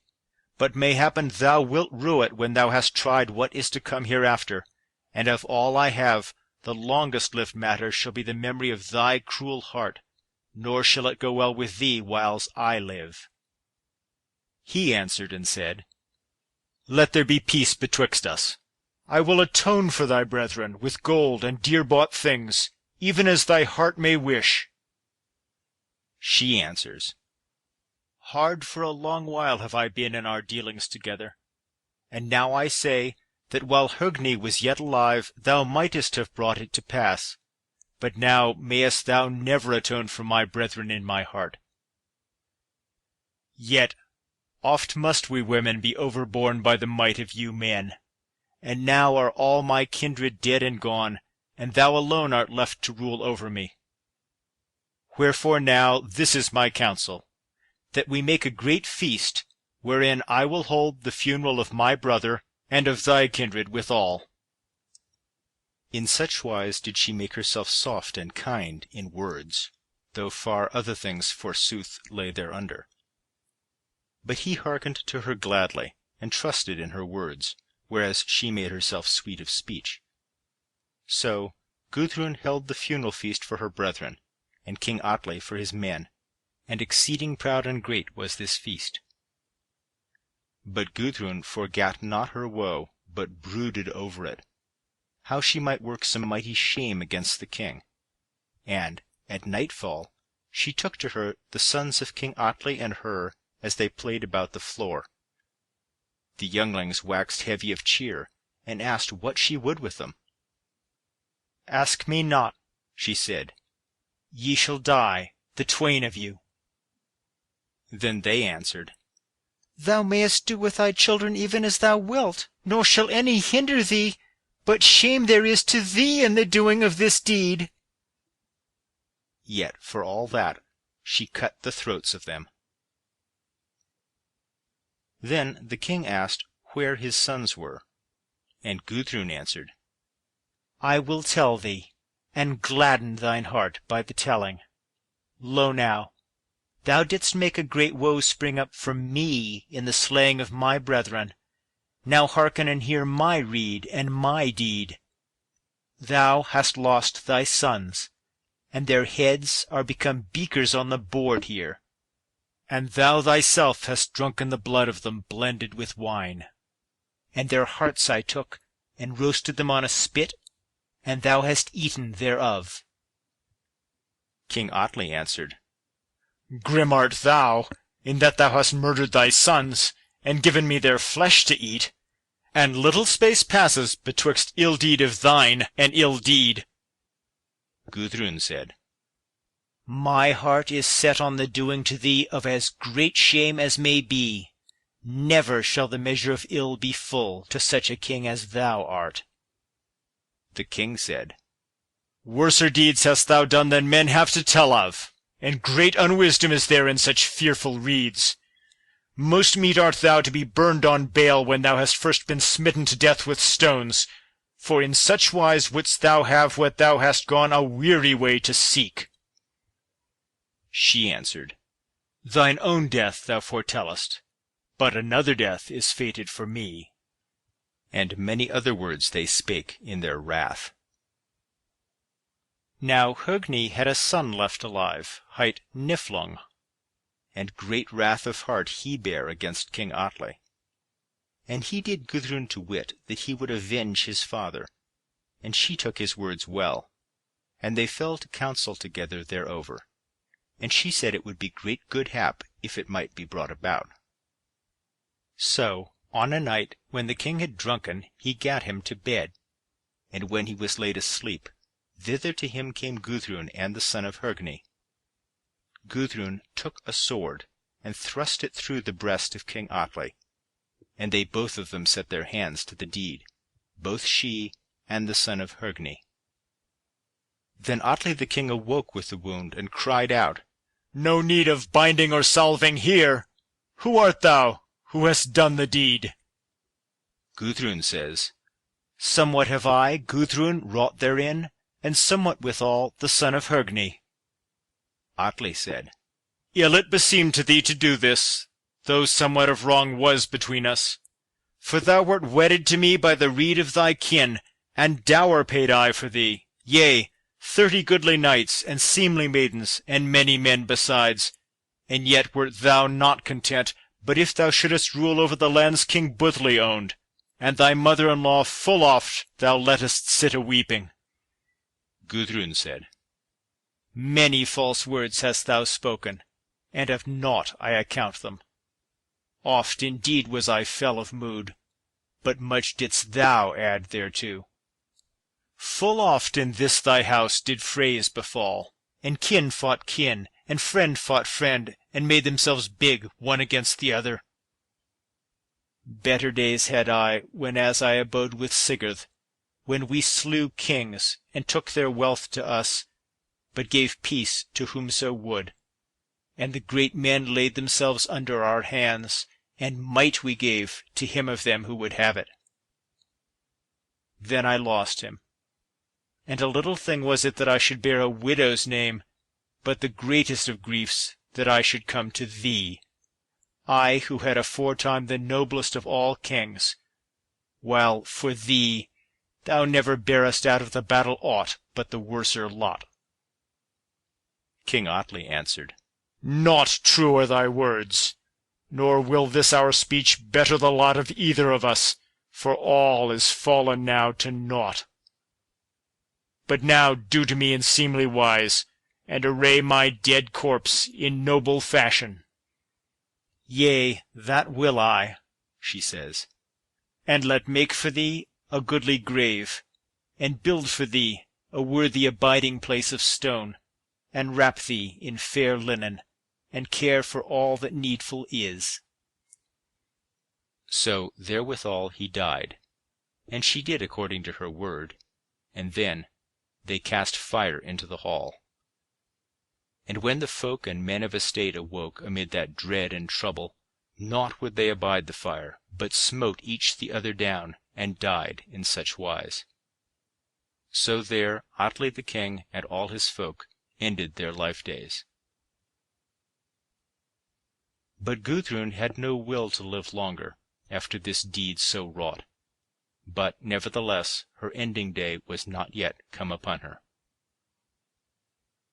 Now the Volsungs and the Giukings, as folk tell in tale, have been the greatest-hearted and the mightiest of all men, as ye may well behold written in the songs of old time. But now, with the tidings just told, were these troubles stayed. Chapter 40. Gudrun had a daughter by Sigurd, hight Svanhild. She was the fairest of all women, eager-eyed as her father, so that few durst look under the brows of her, and as far did she excel other womankind as the sun excels the other lights of heaven. But on a day went Gudrun down to the sea, and caught up stones in her arms, and went out into the sea, for she had will to end her life. But mighty billows drave her forth along the sea, and by means of their upholding was she borne along, till she came at the last to the burg of King Jonakr, a mighty king, and lord of many folk. And he took Gudrun to wife. And their children were Hamdir, and Surli, and Erp. And there was Svanhild nourished withal. Chapter 41. Jormunrek was the name of a mighty king of those days, and his son was called Randver. Now this king called his son to talk with him, and said, Thou shalt fare on an errand of mine to King Jonakr, with my counselor Bikki. For with King Jonakr is nourished Svanhild, the daughter of Sigurd Fafnir's bane, and I know for sure that she is the fairest maid dwelling under the sun of this world. Her, above all others, would I have to my wife, and thou shalt go woo her for me. Randver answered, Meet, and right, fair lord, that I should go on thine errands. So the king set forth this journey in seemly wise, and they fare till they come to King Jonakr's abode, and behold Svanhild, and have many thoughts concerning the treasure of her goodliness. But on a day Randver called the king to talk with him, and said, Jormunrek the king would fain be thy brother-in-law, for he has heard tell of Svanhild, and his desire it is to have her to wife, nor may it be shown that she may be given to any mightier man than he is one. The king says, This is an alliance of great honor, for a man of fame he is.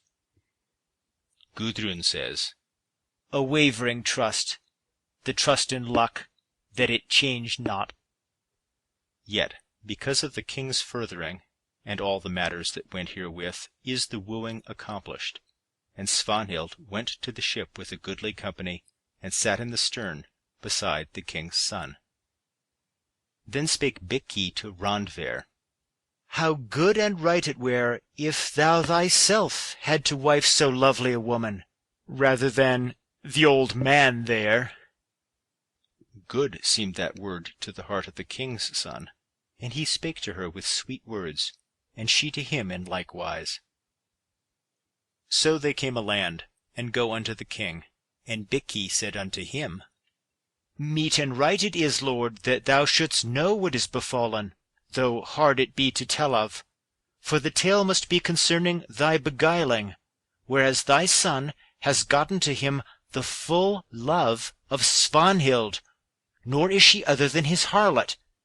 But thou, let not the deed be unavenged. Now many an ill rede had he given the king or this, but of all his ill redes did this sting home the most. And still would the king hearken to all his evil redes. Wherefore he, who might nowise still the wrath within him, cried out that Randver should be taken, and tied up to the gallows tree. And as he was led to the gallows, he took his hawk, and plucked the feathers from off it, and bade show it to his father. And when the king saw it, then he said, Now may folk behold that he deemeth my honor to be gone away from me, even as the feathers of this hawk. And therewith he bade deliver him from the gallows. But in that while had Bikki wrought his will, and Randver was dead slain. And moreover Bikki spake, Against none hast thou more wrongs to avenge thee of than against Svanhild. Let her die a shameful death. Yea, said the king, we will do after thy counsel. So she was bound in the gate of the burg, and horses were driven at her to tread her down. But when she opened her eyes wide, then the horses durst not trample her. So when Bikki beheld that, he bade draw a bag over the head of her, and they did so, and therewith she lost her life. Chapter 42. Now Gudrun heard of the slaying of Svanhild, and spake to her sons.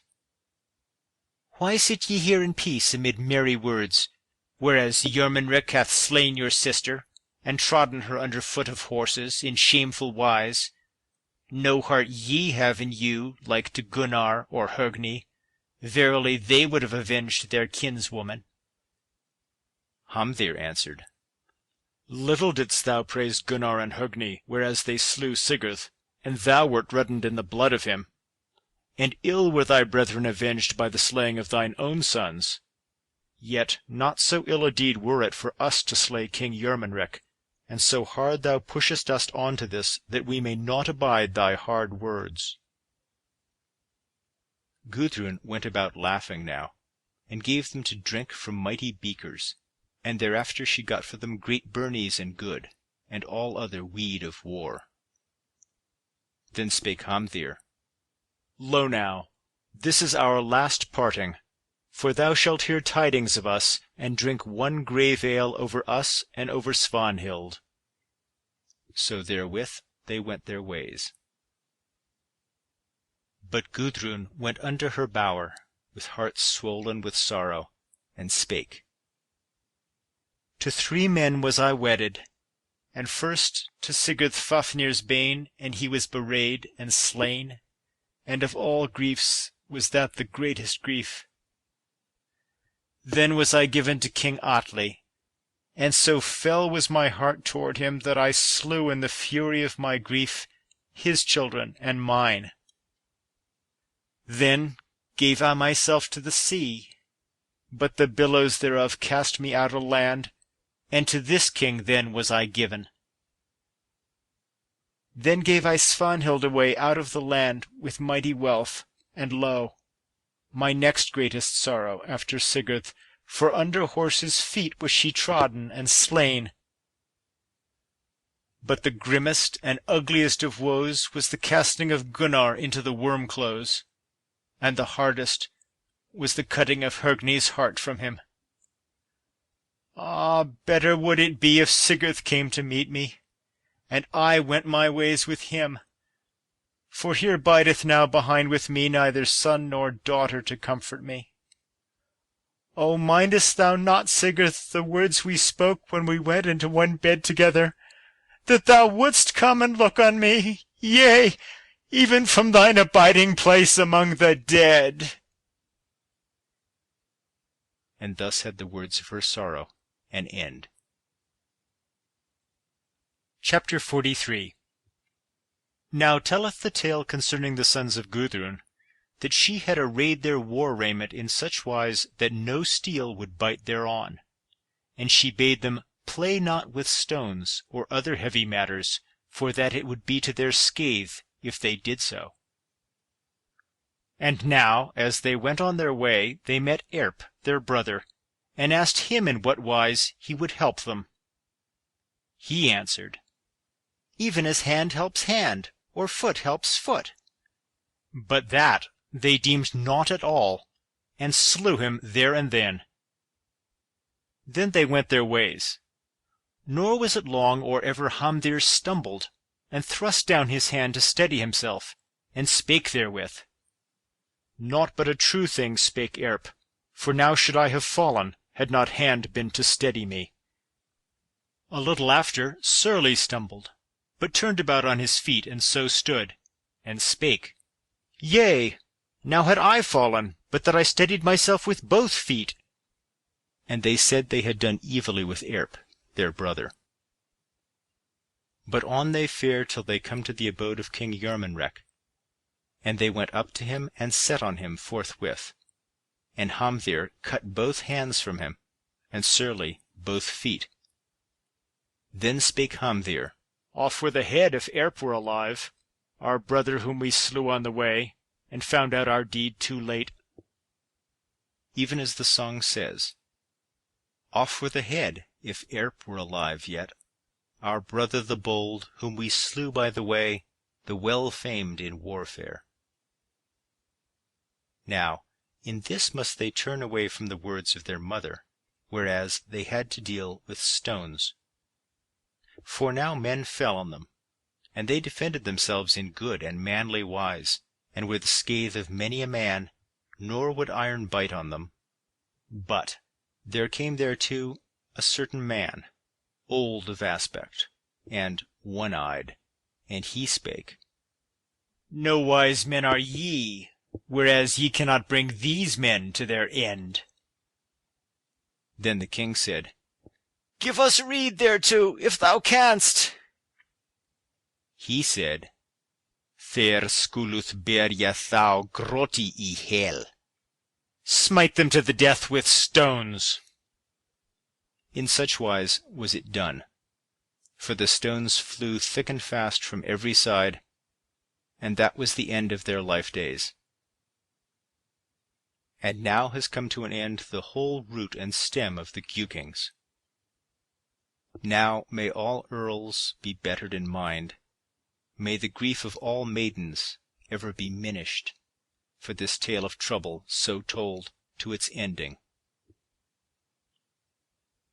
Yerlum earlum, othal batni, snotrum earlum, sorg ad minni, ad theta tregrof ov talit vairi. End of section 12. End of Völsungasaga by Anonymous. Translated by Eiríkr Magnússon and William Morris.